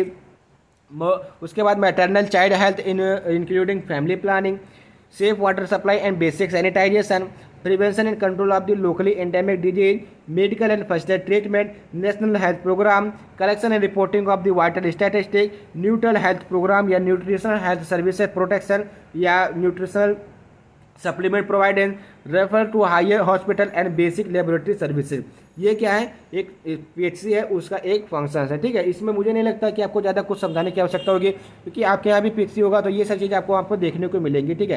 क्या है ये, एजुकेट करना, अवेयर करना, जो फैमिली प्लानिंग है उसको इंक्यूबेट करना, सेफ वाटर का सप्लाई करना, सैनिटाइजेशन मतलब डिसइंफेक्टेंट करना, प्रिवेंशन करना एंड कंट्रोल करना लोकली एंडेमिक डिजीज का, मेडिकल रिलेटेड जो भी आपको फर्स्ट एड जैसे इंजरी वगैरह, सुई पट्टी ईटीसी प्रोवाइड कराना, नेशनल हेल्थ प्रोग्राम को रेगुलेट करना, कलेक्शन करना किसका, विटामिन स्टैटिस्टिक का, जो वाइटल स्टैटिस्टिक का कि कितने यहाँ पे किस प्रकार के लोग रह रहे हैं, क्या डिजीज यहाँ पे मोस्ट कॉमन देखने को मिल रही है, न्यूट्रिशन हेल्थ प्रोग्राम चलाने, रेफरल टू द हाई, अगर ज़्यादा सीवियर कंडीशन हो गया तो उनको हायर हॉस्पिटल में रेफर करना, एंड बेसिक लेबोरेटरी सर्विसेज जैसे ब्लड टेस्ट वगैरह ईटीसी पीएचसी का एक क्या है, फंक्शन है, ठीक है।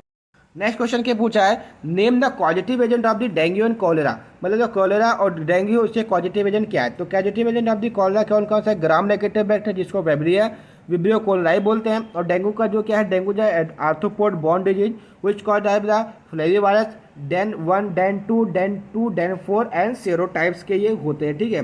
What is drug addiction, drug addiction क्या है, तो सिंपल सा जब किसी ड्रग की आपको आदत लग जाती है, अगर आपको वो चीज़ न मिले तो आपका मेंटल बिहेवियर चेंज हो जाता है, this is called drug addiction. तो drug addiction is a chronic relapsing disorder characterised by compulsing या compulsive drug seeking and use, मतलब जब हम कंटिन्यूअस उस ड्रग का यूज करने लगते हैं, उसका यूज सीख करने लगते हैं, तो वो क्या कहते हैं, हमको एडवर्स कॉन्सिक्वेंस के तौर पर डिस्पाइट हो जाती है, called by excessive use of the drug, मतलब जब हम किसी ड्रग का ज़्यादा यूज करने लेते हैं तभी हमको कॉज होते हैं।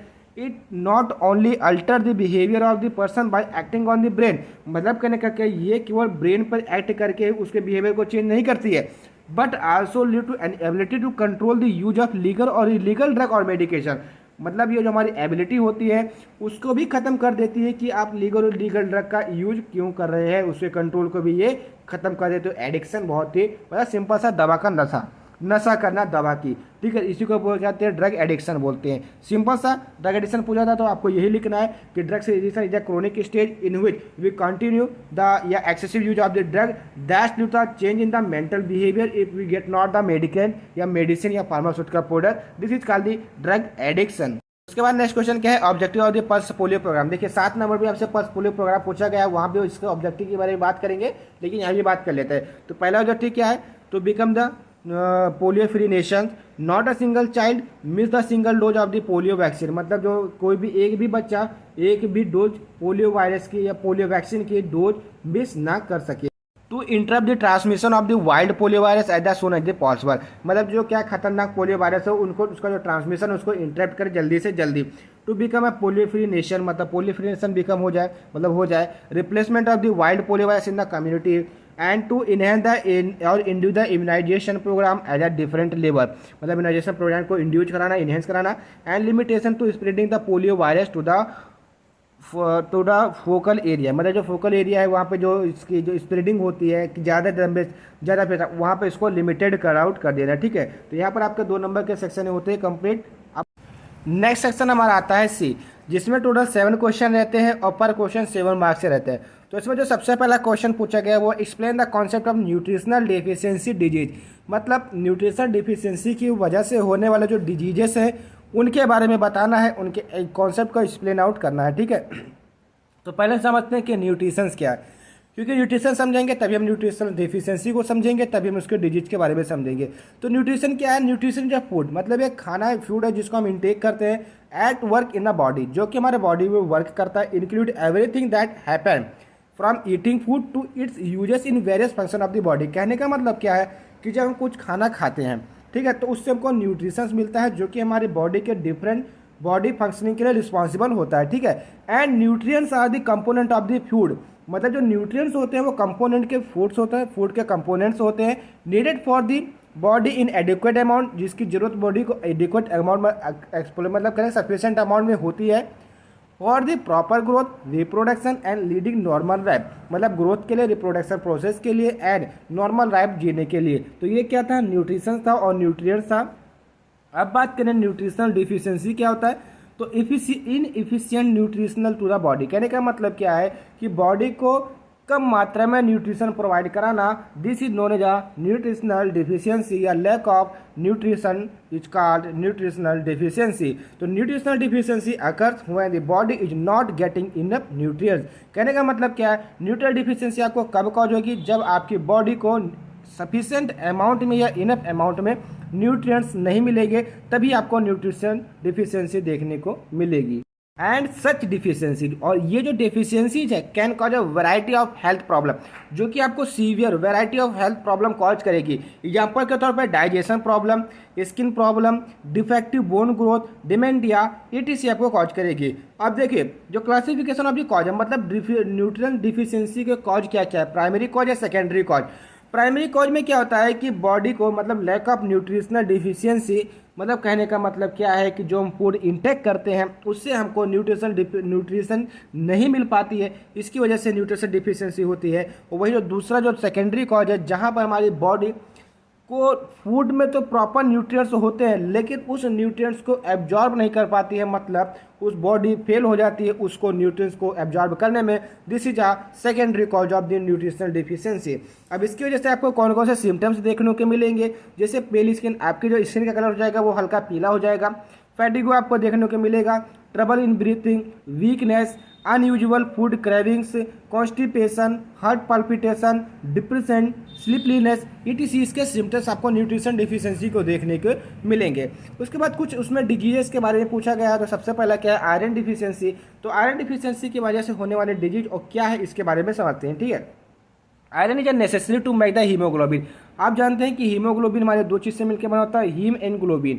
हीम क्या है आपका आयरन है, ग्लोबिन आपका क्या है प्रोटीन है। तो जो आयरन होता है वो हीम पार्ट है, इसलिए ये इंपॉर्टेंट होता है और नेसेसरी होता है फॉर किसके लिए, हीमोग्लोबिन के फॉर्मेशन के लिए। और जो हीमोग्लोबिन होता है वो क्या कैरी आउट करता है, आपके बॉडी तक ऑक्सीजन को कैरी आउट करता है, ठीक है, पूरे बॉडी में। तो हम आयरन को बोल सकते हैं essential formation for the RBC. And जो आयरन होता है वो एसेंशियल कंपोनेंट होता है आरबीसी के फॉर्मेशन के लिए, ठीक। तो सिंपली से हम बोल सकते हैं कि अगर आयरन की डिफिशियंसी होती है हमारे बॉडी के अंदर तो जो ऑक्सीजन वगैरह है वो कैरी आउट नहीं होंगे और आपको काफ़ी सारी डिफिशियंसी देखने को मिलेगी, ठीक है।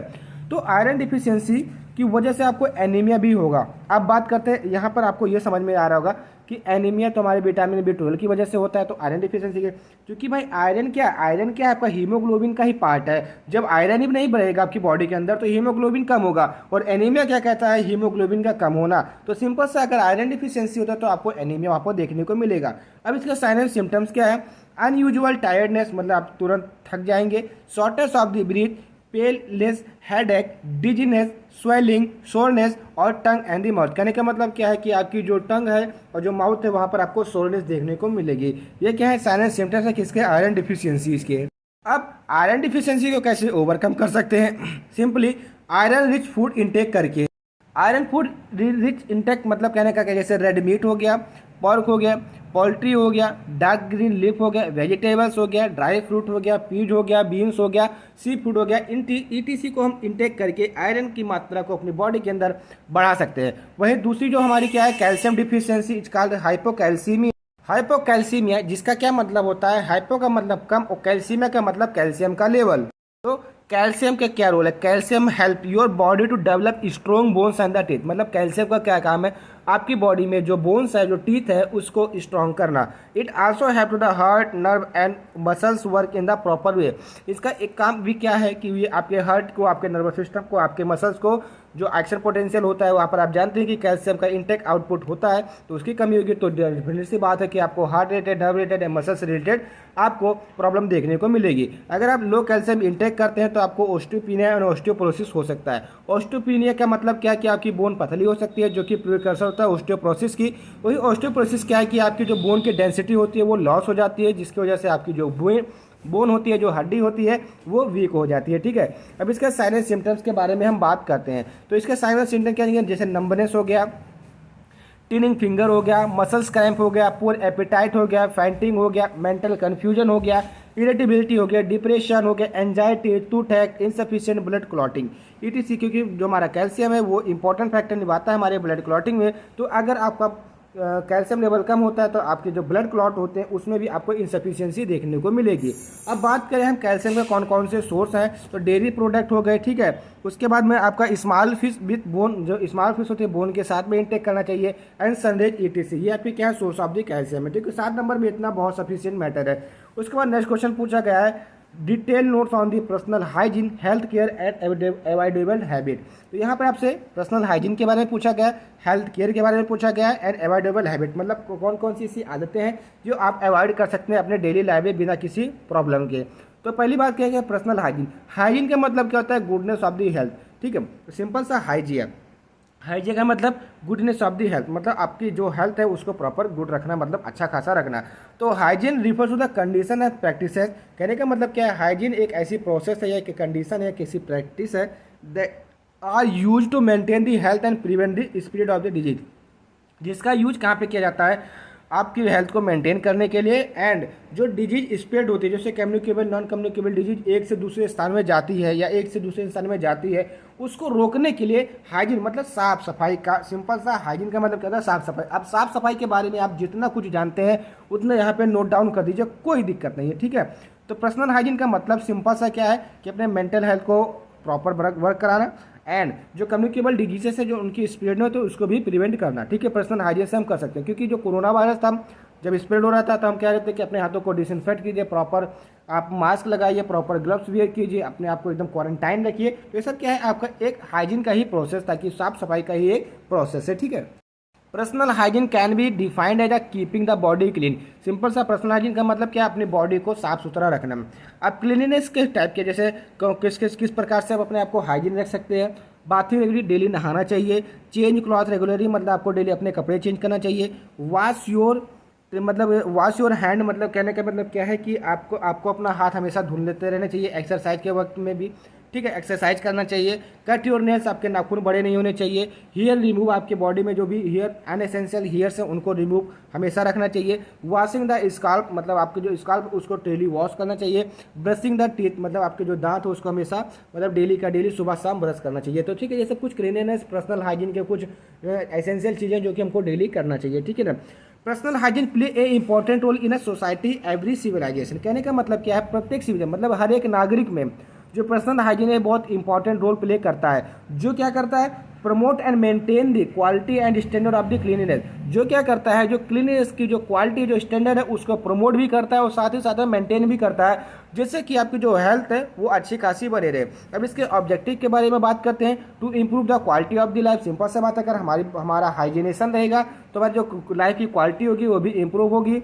To define onset from this, to defend all से मतलब खुद से, फ्रॉम दिस सिकनेस मतलब हम खुद से ही जो सिकनेस है जो बीमारी है उससे लड़ सकते हैं। टू इम्प्रूव द हेल्थ, अपनी हेल्थ को इम्प्रूव कर सकते हैं। To promote the mental health, जो मेंटल हेल्थ है अपनी उसको प्रमोट कर सकते हैं। एंड डिजीज प्रिवेंशन भी हम अपना खुद से कर सकते हैं अगर हम पर्सनल हाइजीन रखते हैं तो। Benefit of the personal hygiene क्या क्या है, contribution to atmosphere for health and environmental protection. कहने का मतलब उसमें आप कंट्रीब्यूशन करेंगे किस में, कि जो आपका एटमॉस्फेयर है वो हेल्दी रहे। तो जब आपका एटमॉस्फेयर हेल्दी रहेगा तो आपका जो हेल्थ होगा वो भी अच्छा रहेगा। इंप्रूव इम्यून सिस्टम, आपका जो इम्यून सिस्टम होगा वो भी इंप्रूव होगा। कंट्रोल वेरियस डिजीज, जो वेरियस डिजीजेस है वो भी कंट्रोल होंगे। Improvement in the health status, जो आपका हेल्थ स्टेटस है जैसे थोड़ा बीमार रह रहे वो भी क्या हो जाएगा, आपका इंप्रूव हो जाएगा। रेगुलर वॉशिंग से क्या करेगा, remove the such impurities from the hand and the skin. कहने का मतलब क्या है, अगर आप डेली नहाते हैं तो आपकी बॉडी में से जो इम्प्योरिटीज हैं वो डेली की डेली निकलती रहेगी, सफाई हो जाएगी, जो अलाउ करेगी pores in the skin to sweat more easily. तो क्या होगा, जैसे गंदगी हटेगी तो जो आपकी बॉडी से जो पसीने की जो ग्रंथि जिसको स्वेट ग्लैंड बोलते हैं वहाँ से पसीना आसानी से निकलने लगेगा और जो भी अंदर की मटेरियल की जो भी गंदगी है वो बाहर निकलेगी। And enhance the human communication. और अगर आप हाइजीन रखते हैं तो अगर देखिए एक गंदा इंसान, एक मतलब एकदम मतलब जैसे मिट्टी में लोटा हुआ इंसान है, एक क्या है बढ़िया वेल नहाया धुला हुआ इंसान है। आप बात करना चाहेंगे जो नहाया धुला एकदम स्वच्छ रहेगा उस इंसान से, ना कि उससे जो मिट्टी में खेला हुआ उसके पास आप जाना भी नहीं चाहेंगे। तो अगर आपके अंदर पर्सनल हाइजीन है तो आपकी जो कम्युनिकेशन होगी वो भी बढ़ जाएगी, आप ह्यूमन कम्युनिकेशन के अंतर्गत में आ जाएंगे। अब बात करें हेल्थ केयर के बारे में।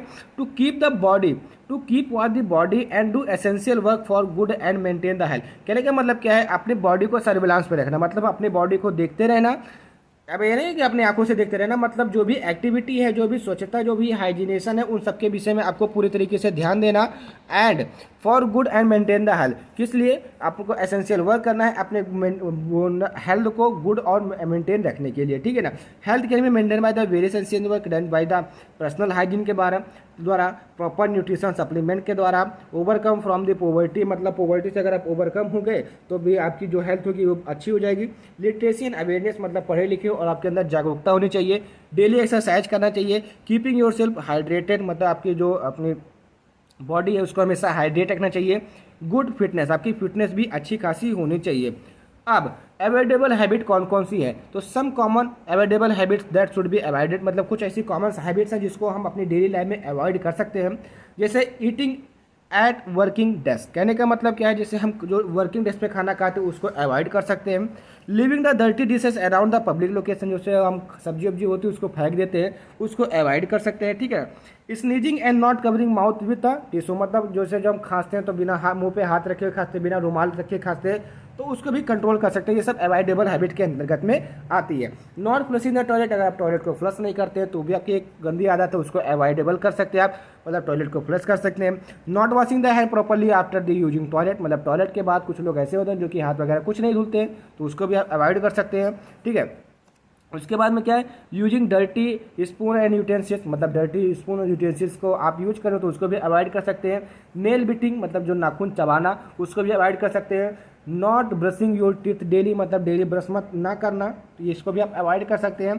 Using too much perfume to cover up bad body smell, कहने का मतलब क्या है, जैसे आपकी बॉडी से स्मेल आ रहा तो परफ्यूम मार के उसको आप कवर अप कर लें, हॉस्टल वाले ऐसे लड़के बहुत करते हैं, ठीक है, उसको भी कवर अप करना। Not washing fruit vegetable before use, मतलब जैसे आप कुछ भी सब्जी या फल खाते हैं तो उसको पहले धुलते नहीं है, तो उसको भी अवॉइड कर सकते हैं। Improper disposal of the sanitary protection item, मतलब कहने का क्या है, जो सैनिटरी आइटम्स हैं उनको इम्प्रॉपर डिस्पोजल आप जो करते हैं उसको आप प्रॉपर डिस्पोजल कर सकते हैं। तो ये कुछ थी अवॉइडेबल हैबिट जिनको आप अवॉइड कर सकते हैं और अपने पर्सनल हाइजीन को बढ़ा सकते हैं, अपने हेल्थ सिस्टम को इम्प्रूव आउट कर सकते हैं। क्वेश्चन नंबर 3 क्या है, write the objective function and outcome of the national mental health programme. तो पहले आपको मेंटल हेल्थ के बारे में बताना है। मेंटल हेल्थ क्या है? Mental health is a state of wellbeing in which, कहने का मतलब क्या है, मेंटल हेल्थ क्या है, आपकी एक कंडीशन है वेलबींग मतलब अच्छे रहने की, इन विच एन इंडिविजुअल मतलब एक इंडिविजुअल रियलाइज ये महसूस करता है ऑन एबिलिटीज, अपनी एबिलिटीज़ के बारे में कि हाँ मैं ये कर सकता हूँ। कैन कॉ be the normal stress of the life, कहने का मतलब क्या है, जो उसके लाइफ की स्ट्रेस वगैरह है वो एकदम नॉर्मल चल रही है। एंड कैन वर्क प्रोडक्टिवली, और जो उसका वर्क है वो मतलब एसेंशियल वर्क करता है, नॉन एसेंशियल वर्क नहीं करता, प्रोडक्टिवली वर्क करता है।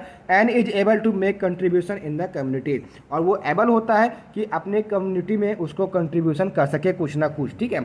मेंटल इलनेस क्या है? ए mental illness is a medical condition that disturb the person thinking, feeling, mood, ability, daily functioning etc। कहने का मतलब क्या है, मेंटल इलनेस का एक ऐसी कंडीशन, मेडिकल कंडीशन है जहाँ पे डिस्टर्ब होता था क्या है, पर्सन्स की थिंकिंग के बारे में मतलब उसकी सोच, उसकी फीलिंग, उसकी मूड, उसकी एबिलिटी, उसकी डेली फंक्शनिंग etc सब कुछ चेंज हो जाती है, ठीक है। मेंटल इलनेस में जैसे वॉरी मतलब चिंता, मतलब वॉरी मतलब थोड़ा सा परेशान रहना, anxiety, tiredness, depression, behaviour changes, sleepiness etc आपको देखने को मिलेगा, कुछ इनके सिम्टम्स हैं। अब बात करते हैं नेशनल मेंटल हेल्थ प्रोग्राम के बारे में। तो in 1982 government of the India launch national mental health programme, कहने का मतलब क्या है, जो गवर्नमेंट ऑफ द इंडिया है उसने 1982 में national mental health programme stabilise किया, लॉन्च किया under the ministry of the health and welfare society. किसके अंदर? Ministry of the health and welfare society के अंतर्गत। किस लिए? For account heavy burden of the mental illness, जो कि मतलब आपको देखने को मिल रहा था कि मेंटल इलनेस आपकी काफ़ी समस्या बढ़ रही थी, उनकी बर्डन बढ़ रहा था, उसको अकाउंट करने के लिए। In the population and absolute inequality of the countries mental health care system to deal with it. Simple सा कहने का मतलब क्या है कि जो मेंटली डिस्टर्ब हो गए हैं उनको अच्छा से ट्रीटमेंट करना, प्रोग्राम चलाना, उनको प्रिवेंट करना etc के लिए नेशनल मेंटल हेल्थ प्रोग्राम को 1982 में गवर्नमेंट ऑफ द इंडिया के द्वारा लॉन्च किया गया under the ministry of the health and welfare society के अंतर्गत। इनके ऑब्जेक्टिव्स क्या क्या है? To ensure the availability and accessibility in the near future of the minimum mental health services to all. कहने का मतलब क्या है कि कम से कम मात्रा में जो मेंटल हेल्थ सर्विसेज है वो पहुंचाई जा सके, मतलब अवेलेबल करवाई जा सके। Use the knowledge of the mental health in the care of general health and social development. कहने का मतलब क्या है, मेंटल हेल्थ की जानकारी का यूज करके और जो भी जनरल हेल्थ है और जो सोशल डेवलपमेंट है उनको केयर किया जा सके।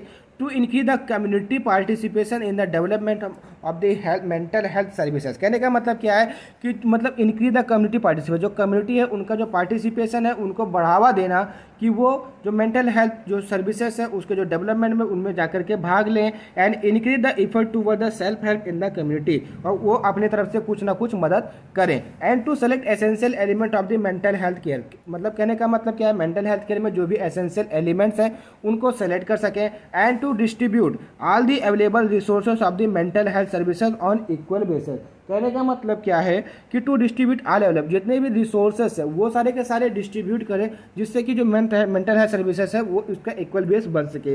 Use of the technology in the mental patient care. कहने का मतलब क्या है कि जो मेंटल पेशेंट केयर सिस्टम है वहाँ उसमें जो टेक्नोलॉजी का यूज करके उसको और बेहतर किया जा सके। Use of the principle and ethics of the mental overall national growth to enhance the quality of the life. कहने का मतलब क्या है कि जो मेंटल कहने का मतलब क्या है कि हम प्रिंसिपल और एथिक्स का यूज करके जो मेंटल ओवरऑल नेशनल जो सिंपल सा कहने का मतलब क्या है, जो मेंटल प्रिंसिपल नेशनल ग्रोथ का जो भी प्रिंसिपल और जो भी एथिक्स है उसको यूज करके हम अपनी लाइफ क्वालिटी को बढ़ा सकें, ठीक है। अब बात करते हैं function of the national mental health programme. तो providing training to the health care worker. कहने का मतलब क्या है कि जो हेल्थ केयर वर्कर हैं उनको ट्रेनिंग प्रोवाइड करना to care of the mental patient, जो मेंटल पेशेंट है उनको केयर आउट कर सके। Assist medical officer and coordinate the process activity related national mental health programme. कहने का मतलब क्या है, जो भी नेशनल मेंटल हेल्थ प्रोग्राम में जो भी मेडिकल ऑफिसर्स हैं, कोऑर्डिनेटर्स हैं, उनको असिस्ट करना और उनकी जो प्रोग्रेस एक्टिविटी है उसको कंटिन्यू अपने मेजरमेंट में रखना, अपने सर्विलांस पे रखना। And organise and coordinate the rehabilitation activity for mentally in the community. कहने का मतलब क्या है, जो मेंटली इल है जो उनकी कम्युनिटी है उसमें एक रिहेबिलाइजेशन कि उनको फिर से नॉर्मल कंडीशन में लाया जा सके, ऐसे कोऑर्डिनेशन ऑर्गेनाइज आउट करना। Community mental health care centre establishment, कहने का मतलब क्या है, जो community mental health care system है उसको इस्टेब्लिश करना। To provide the assessment and short term treatment for the less severe and time limited, कहने का मतलब कि जैसे लेस सीवियर जो केसेस है वहाँ पे हम आसानी से उसको ट्रीटमेंट जैसे पीएचसी लेवल पे उनको प्रोवाइड करा सके, उनका जो ट्रीटमेंट है शॉर्ट टर्म के लिए, ठीक है। Improve the health status and mental care in the India, मतलब इंडिया के अंदर जो हेल्थ स्टेटस है, जो मेंटल केयर है उसको इम्प्रूव आउट करना। अब इनके आउटकम्स क्या क्या है, मतलब आउटकम क्या है, मतलब a big burden of the mental illness in the India population ward reported in 2015 to 16 as per national health survey, कहने का मतलब क्या है कि 2015-16 नेशनल हेल्थ सर्वे के अनुसार ये रिपोर्ट किया गया कि इंडियन पॉपुलेशन में मेंटल पेशेंट ज़्यादा तेज़ी से बढ़ रहे हैं।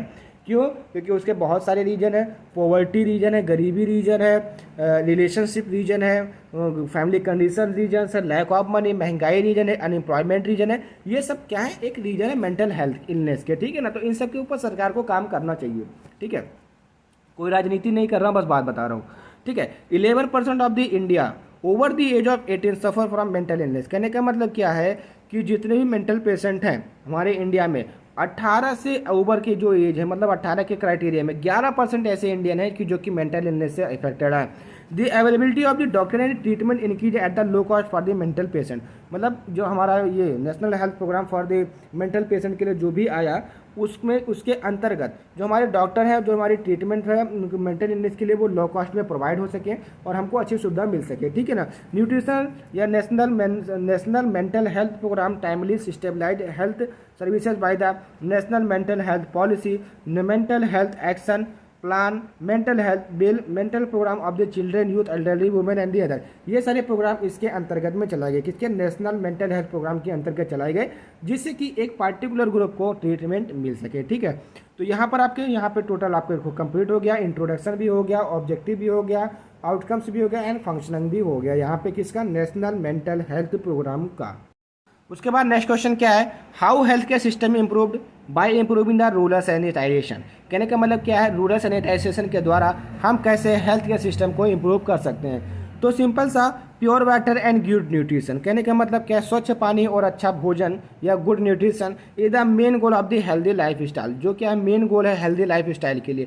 इन 1986 में central rural sanitisation programme was launch, मतलब जो सेंट्रल रूरल सैनिटाइजेशन प्रोग्राम है उसको लॉन्च किया गया with the goal of improving the quality of the life of the rural people, मतलब जो गांव के लोग हैं उनकी जो लाइफ की क्वालिटी है उसको इम्प्रूव करने के लिए। Also providing women with privacy and dignity, और मतलब वुमेन को जो उनकी प्राइवेसी जो डिग्निटी है वो भी प्रोवाइड किया जा सके इन द किसके अंतर्गत, rural central rural sanitisation programme, जो कि 1986 में स्टेबलाइज किया गया था, ठीक है। There is a direct link between the water and the health care, कहने का मतलब क्या है यहाँ पर कि स्वच्छ पानी से सीधा सीधा आपके हेल्थ के ऊपर रिलेटेड करता है, मतलब direct link between the water and health care. The adequate availability of the drinking water, कहने का मतलब क्या है, एडिक्वेट अमाउंट में अगर आपको एबिलिटी ड्रिंकिंग वाटर की है and proper sanitisation are dependent on the individual health and the hygiene, ठीक है। कहने का मतलब क्या है, adequate availability of the drinking water and proper sanitisation, ये क्या डिपेंड करते हैं किसके, इंडिविजुअल उसके उस व्यक्ति के हेल्थ के और हाइजीन के ऊपर। अगर ये सारी चीज़ें अच्छी है तो उनकी हेल्थ हाइजीन भी अच्छी रहेगी और उनका जो हेल्थ सिस्टम होगा काफ़ी उच्च लेवल का होगा, ठीक है ना। कौन कौन से ऐसे टर्म्स हैं जो सैनिटाइजेशन में इंक्लूड करते हैं, जैसे disposal of the liquid and the solid wasted, कहने का मतलब क्या है, साफ सफाई के बारे में आपको सिंपल सा लिखना है कैसे आप साफ सफाई रख सकते हैं। तो डिस्पोजल का जो भी लिक्विड सॉलिड जो वेस्टेज है उसको डिस्पोज कर दें, ठीक है। फूड हाइजीन मतलब जो खाना आपका स्वच्छ होना चाहिए। डोमेस्टिक पर्सनल हाइजीन होना चाहिए, जैसे आपको हाथ वगैरह हैंड वॉश वगैरह हमेशा नहाना धोना चाहिए। Improve disposal of the human स्ट्रैक्ट, जो भी ह्यूमन स्ट्रैक्ट है उसको डिस्पोज आउट करना चाहिए। इन्वायरमेंटल हाइजीन रहना चाहिए। इम्प्योर ड्रिंकिंग वाटर, ठीक है, इम्प्योर ड्रिंकिंग वाटर, ठीक है, इसको सबको अवॉइड करना चाहिए। जिससे अगर आप ये सब चीज़ें करेंगे तो आपको क्या करेगा, एनी डिस्टर्बेंस एंड अनफॉलोइंग, अगर इनमें से किसी भी चीज़ में कोई डिस्टर्ब होता है और आप फॉलो नहीं करते हैं तो आपको हाई मॉर्टेलिटी रेट देखने को मिलेगी, मतलब डिफरेंट टाइप्स ऑफ डिजीज आपको पकड़ेगी और आप बीमार हो जाएंगे। तब कहेंगे भैया हम ठीक नहीं हो रहे हैं। This central rural sanitisation comparison focus more on the, कहाँ पे सेंट्रल जो रूरल सैनिटाइजेशन है वो कहाँ पे अपना मतलब फोकस कर रहा है, नॉलेज एजुकेशन एंड कम्युनिकेशन के ऊपर। Creation of the human capital, awareness, rising capacity, development and the activity, जो क्या कर रहा है, इंप्रूव कर रहा है पीपुल सैनिटाइजेशन को, मतलब पीपुल स्वच्छ रहे, ठीक है ना। इन 1999 1999 में the programme was reconstructed again, मतलब इस प्रोग्राम को फिर से रिकंस्ट्रक्ट किया गया था, क्यों, ऑन ब्रॉडर स्पेक्ट्रम हाइजीनाइजेशन, की ब्रॉडर स्पेक्ट्रम में हाइजीनाइजेशन हो सके, मतलब स्वच्छता हो, ठीक है, स्वच्छ भारत अभियान हो सके, ठीक है ना। इसके ऑब्जेक्टिव क्या है, to improve the rural women's quality of the life, कहने का मतलब क्या है कि जो रूरल वुमेन्स हैं उनकी क्वालिटी है जो लाइफ की उसको इंप्रूव किया जा सकता है, and provide women with privacy and dignity, और वुमेन को उनकी जो प्राइवेसी है और जो डिग्निटी है उसको प्रोवाइड कराया जा सके, ठीक है। Covering school with sanitation facility in rural area, मतलब जो रूरल का जो स्कूलिंग है उसको सैनिटाइज कराया जा सके, मतलब क्लीन कर सकते हैं, and promoting student sanitary habit, और जो स्टूडेंट के अंदर जो हाइजीन रहने की जो प्रोसेस है उसमें उनको अवेयर कराया जा सके। Enhancement of the general life quality in the rural area, कहने का मतलब क्या है, जो रूरल एरियाज में है जो जनरल लाइफ क्वालिटी है उसको इन्हेंसमेंट मतलब बढ़ावा देना। Motivate communities and Panchayati Raj institution through the awareness programme, मतलब जो कम्युनिटी है जो पंचायती राज है इंस्टीट्यूशन है उनको अवेयरनेस प्रोग्राम के द्वारा मोटिवेट करना कि स्वच्छता कितनी जरूरी है आपके लिए, ठीक है। Health education to promote sustainable facility, मतलब जो हेल्थ एजुकेशन है किसको, मतलब फैसिलिटी को सस्टेन करने के लिए। Encourage cost effective sanitisation facility, मतलब जो सैनिटाइजेशन फैसिलिटी है जो कॉस्ट इफेक्टिव है, मतलब ज़्यादा पैसा नहीं लग रहा है उसमें, ज़्यादा मतलब कम खर्चे में आपकी स्वच्छता हो जा रही है, उसको इनकरेज आउट करना। उसके बाद नेक्स्ट क्वेश्चन आता है, write in detail note on the tobacco control programme, मतलब नेशनल टोबैको कंट्रोल प्रोग्राम के बारे में आपको डिटेलिंग करनी है। पहली बात, टोबैको क्या है, tobacco product is a fermented leaves of the tobacco plant, मतलब टोबैको प्लांट के फर्मेंटेड लीव्स को क्या बोलते हैं, टोबैको बोलते हैं। Which contain nicotine active ingredient will lead to the addiction, जो कि क्या है, निकोटीन क्या है, एडिक्शन कॉज करने के लिए एक्टिव इंग्रेडिएंट है। Toxic chemical such as benzene, arsenic and formaldehyde ETC contain किया रहता है, जो कि आपको क्रोनिक डिजीज कॉज करता है, जैसे cancer, lungs disease, tuberculosis, cardiovascular disease, dementia, erectile dysfunction, vision loss ETC आपको कॉज करता है टोबैको, ठीक है। इसलिए तंबाकू नहीं खाना चाहिए, सुरती नहीं खाना चाहिए। India is second largest tobacco producer and consumer, कहने का मतलब क्या, जो इंडिया हमारा है वो सेकंड लार्जेस्ट कंज्यूमर्स भी है और प्रोड्यूसर भी है, ठीक। अब बात करते हैं नेशनल टोबैको कंट्रोल प्रोग्राम के बारे में। Government of the India launch NTCP, मतलब national tobacco control programme in 2006 and 2007, 2006-7 में गवर्नमेंट ऑफ इंडिया ने इस प्रोग्राम को लॉन्च किया under the WHO framework convention on the tobacco control. In May 2003, मतलब 2003 मई में Indian government pass national tobacco control act 2003, मतलब 2007 में तो ये प्रोग्राम आया, लेकिन 2003 में ही नेशनल टोबैको कंट्रोल एक्ट 2003 पारित कर दिया गया था हमारे संसद भवन के अंदर, ठीक है। एज पर दिस, इसके according prohibition of advertisement and regulation of the trade production supply and distribution, मतलब कहने का क्या है कि जो टोबैको है उसका एडवर्टाइजमेंट जो है, उसका जो रेगुलेशन, जो ट्रेड है, जो मतलब मार्केट है, जो प्रोडक्शन है, जो सप्लाई है, जो डिस्ट्रीब्यूशन है, उसको प्रोहिबिट किया जा सके, मतलब उसको बंद किया जा सके एज पर दी किसके अंतर्गत में, नेशनल टोबैको कंट्रोल एक्ट 2003 के अंतर्गत। प्रोविजन ऑफ द NTCP, मतलब NTCP का प्रोविजन क्या है, display warning to the cigarette pack, मतलब जो सिगरेट की पैक है उस पर वार्निंग की आपको कैंसर हो सकता है। प्रोहिबिशन ऑफ द एडवर्टाइजमेंट, जो एडवर्टाइजमेंट होता है टोबैको को लेकर उसको प्रोहिबिट करना। Inhibition the role of tobacco product in the educational institute, कहने का मतलब क्या है, जो एजुकेशनल इंस्टीट्यूट में जो मतलब टोबैको प्रोडक्ट का यूज होता है उस जो रोल होता है उसको इनहिबिट आउट करना। Smoking prohibition in the public area, मतलब जो पब्लिक एरिया में जो स्मोकिंग आप नहीं कर सकते। Prohibition to sell tobacco to under the 18 year of the age में, कहने का मतलब क्या है, 18 साल से कम के जो बच्चे हैं उनको आप क्या कर सकते हैं, टोबैको बेच नहीं सकते हैं, ठीक है ना। अब इसके ऑब्जेक्टिव के बारे में बात करें तो अवेयरनेस बिल्डिंग, मतलब जो कहने कहते हैं अवेयरनेस का मतलब जो क्या कहता है, अवेयर करना, पीपल को अवेयर करना। And behaviour improvement about the tobacco use, मतलब जो टोबैको यूज कर रहे हैं जो उनमें अवेयरनेस लेकर आना कि आपको यूज नहीं करना है और उनके बिहेवियर को इंप्रूवमेंट करना। Stabiliser laboratory for the tobacco product testing, मतलब एक लेबोरेटरी का मतलब स्टेबलाइज करना जो क्या करे, टोबैको प्रोडक्ट की टेस्टिंग करे। टू डेवलप रेगुलेटरी कैपेसिटी, ठीक है। Monitoring and assessment survey on adult tobacco, मतलब कि कितने युवा हैं जो तंबाकू खा रहे हैं, ठीक है। Training to the school teacher, health and social worker and the NGO, मतलब जो स्कूल टीचर हैं, हेल्थ हैं, सोशल वर्कर हैं, एनजीओ हैं, उनको ट्रेनिंग प्रोवाइड करना। To achieve maximum benefit of the NTCP, मतलब जो इसका एनटीसीपी का मैक्सिमम बेनिफिट अचीव करना। Integrated primary programme for the primary care treatment, कहने का मतलब क्या है कि जब आपको मतलब इसका मैक्सिमम बेनिफिट ले लेंगे आप, तो इससे क्या होगा कि आपके जो प्राइमरी प्रोग्राम होगा वो इंटीग्रेट हो जाएगा एंड प्राइमरी ट्रीटमेंट भी आपको मिल जाएगा, ठीक है। NTCP should be integrated with other programme like rural development, women and child development, इनसे ये इंटीग्रेट होने चाहिए, ठीक है, जिससे कि इनको और बढ़ावा मिले और ये ज़्यादा एक्टिव रहे हमारे रूरल या हमारे अर्बन एरिया में। लेवल ऑफ दी एनटीसीपी, मतलब नेशनल टोबैको कंट्रोल प्रोग्राम के कौन कौन से लेवल है। तो एनटीसीसी मतलब national tobacco control cell at the central level, state tobacco control cell at the state level, district tobacco control cell at the district level, ठीक है ना। अब इसका फंक्शन क्या क्या क्या है। पब्लिक अवेयरनेस कराना, कि पब्लिक को अवेयर करना अबाउट द टोबैको प्रोडक्ट, कि उसको आप यूज मत करें, इनसे आपको ये खतरा है। Stabilise tobacco product testing laboratory, जो कि मैंने आपको जस्ट बताया। Mainstreaming research stating and surveillance monitoring, ठीक है ना।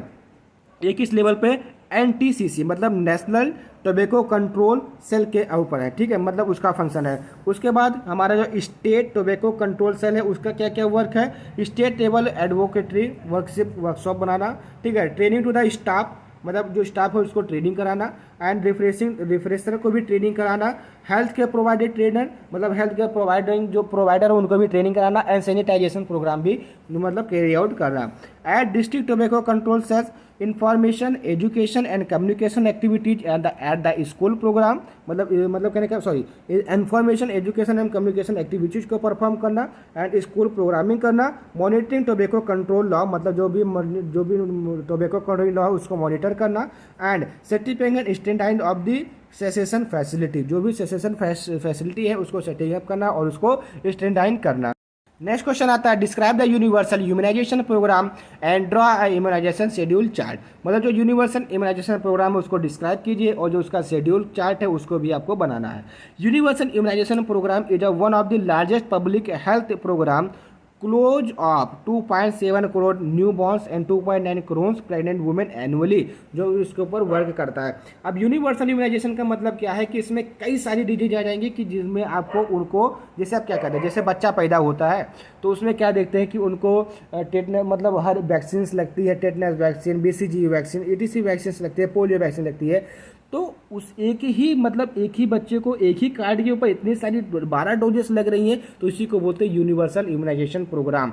इन 1974 WHO initiated global immunization programme, जिसको हम एक्सपेंडेड इम्यूनाइजेशन प्रोग्राम के नाम से भी जानते हैं, टू प्रोटेक्ट अगेंस्ट 12 डिजीज, मतलब 12 डिजीज से अगेंस्ट हम उससे प्रोटेक्ट हो सकें। कौन कौन से, diphtheria, pertussis, tetanus, polio, measles, rubella, pneumonia, influenza B, childhood tuberculosis, meningitis, rotavirus diarrhoea, hepatitis B, इन सब डिजीज से हमको प्रोटेक्शन मिल सके, इसके लिए यूनिवर्सल इम्यूनाइजेशन प्रोग्राम को स्टेबलाइज किया गया, ठीक है। Universal immunisation programme launch in the 19/11/1985, मतलब 19 नवंबर 1985 को स्टेबलाइज किया गया in India and was granted in 1986, और 1986 में इसको ग्रांट किया गया under the national technology mission के अंतर्गत। In 1992 child survival and safe motherhood programme launch, मतलब इसके अंतर्गत 1992 में child survival and safe motherhood programme को लॉन्च किया गया। In 1997 child health reproductive programme को भी लॉन्च किया गया इसके अंतर्गत।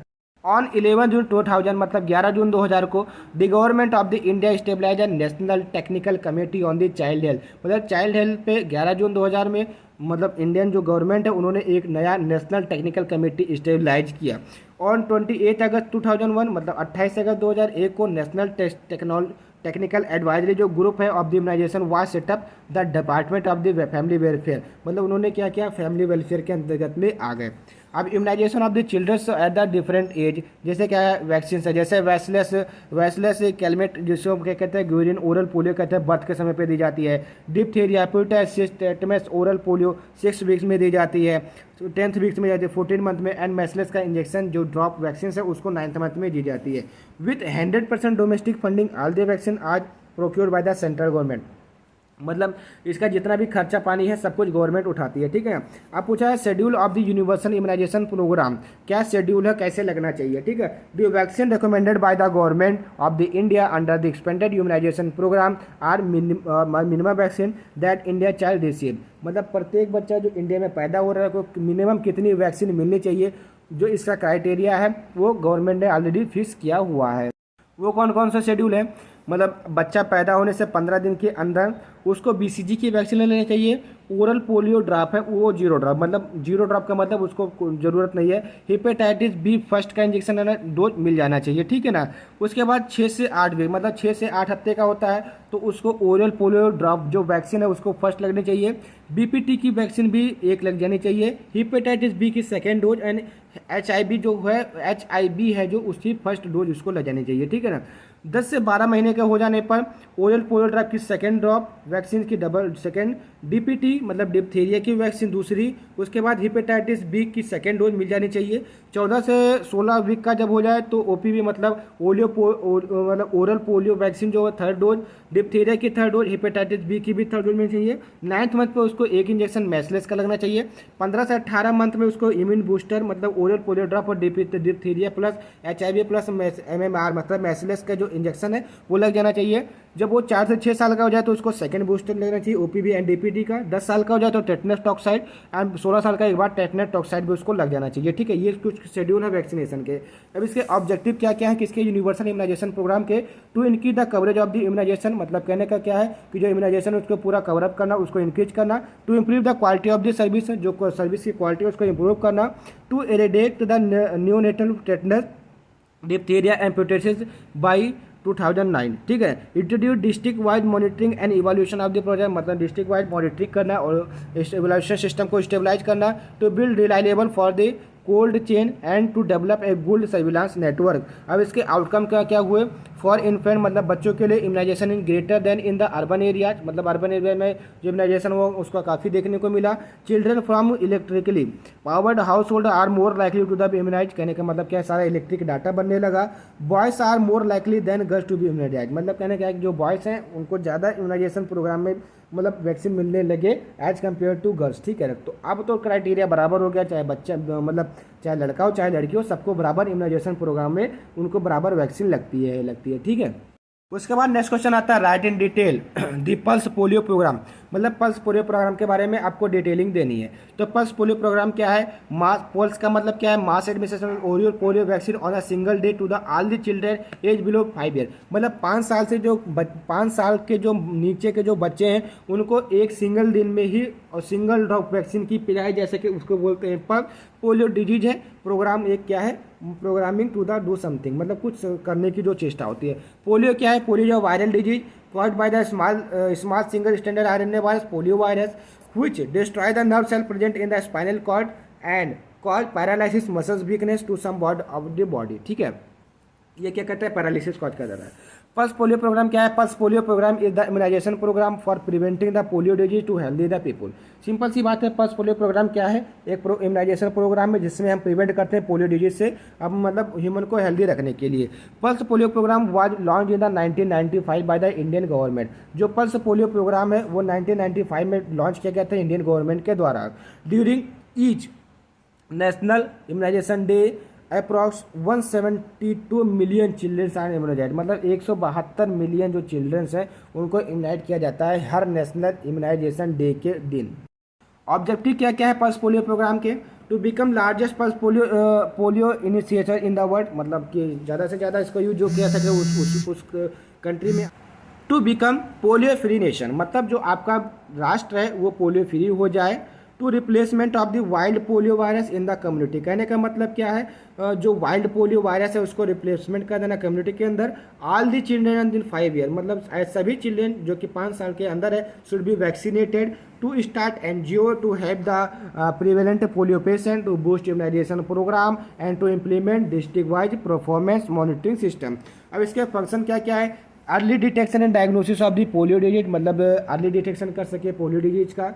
Maintenance of the community immunity each year by the high quality national and sub national polio rounds. Environmental observation were develop to the detect transmission of the polio virus.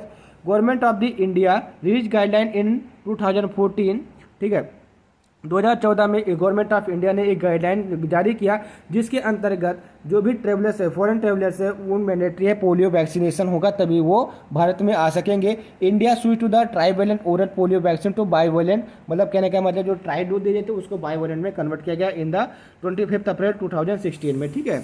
उसके बाद क्या है, identifying missing children from the immunization, मतलब ऐसे बच्चे जो कि immunisation programme में मिसिंग हो गए उनको आइडेंटिफाई करना। Monitoring of the vaccine efficiency, जो भी वैक्सीन की एफिशिएंसी है उसको मॉनिटर करना। उसके बाद strategy of for the polio immunization, कहने का मतलब क्या है, रूटीन इम्यूनाइजेशन, जिससे कि मतलब क्या है, 0 से 1 साल तक के बच्चे को 3 डोज लग जानी चाहिए। यूजिंग पीपीपी मतलब पोस्ट पोलियो प्रोग्राम का यूजिंग करके। हाउस टू होल्ड एक्टिविटी मतलब घर घर जाके सप्लीमेंट्री इम्यूनाइजेशन एक्टिविटी को बना के। Investigation and monitoring of the case acute flaccid paralysis. Outcome क्या क्या है कि India was describe by the polio free nation by the WHO ने 27 मार्च 2014, मतलब WHO के द्वारा 27 मार्च 2014 को जो इंडिया है वो पोलियो फ्री नेशन डिक्लेयर कर दिया गया। नो केस आइडेंटिफाइड, मतलब कोई भी केस आइडेंटिफाई नहीं किया गया more than 3 year. Last treatment given at the 3 January 2011 को। Achievement of the polio free nation not credited to a single person और a government but result for a collect work of the NGO, celebrities, media.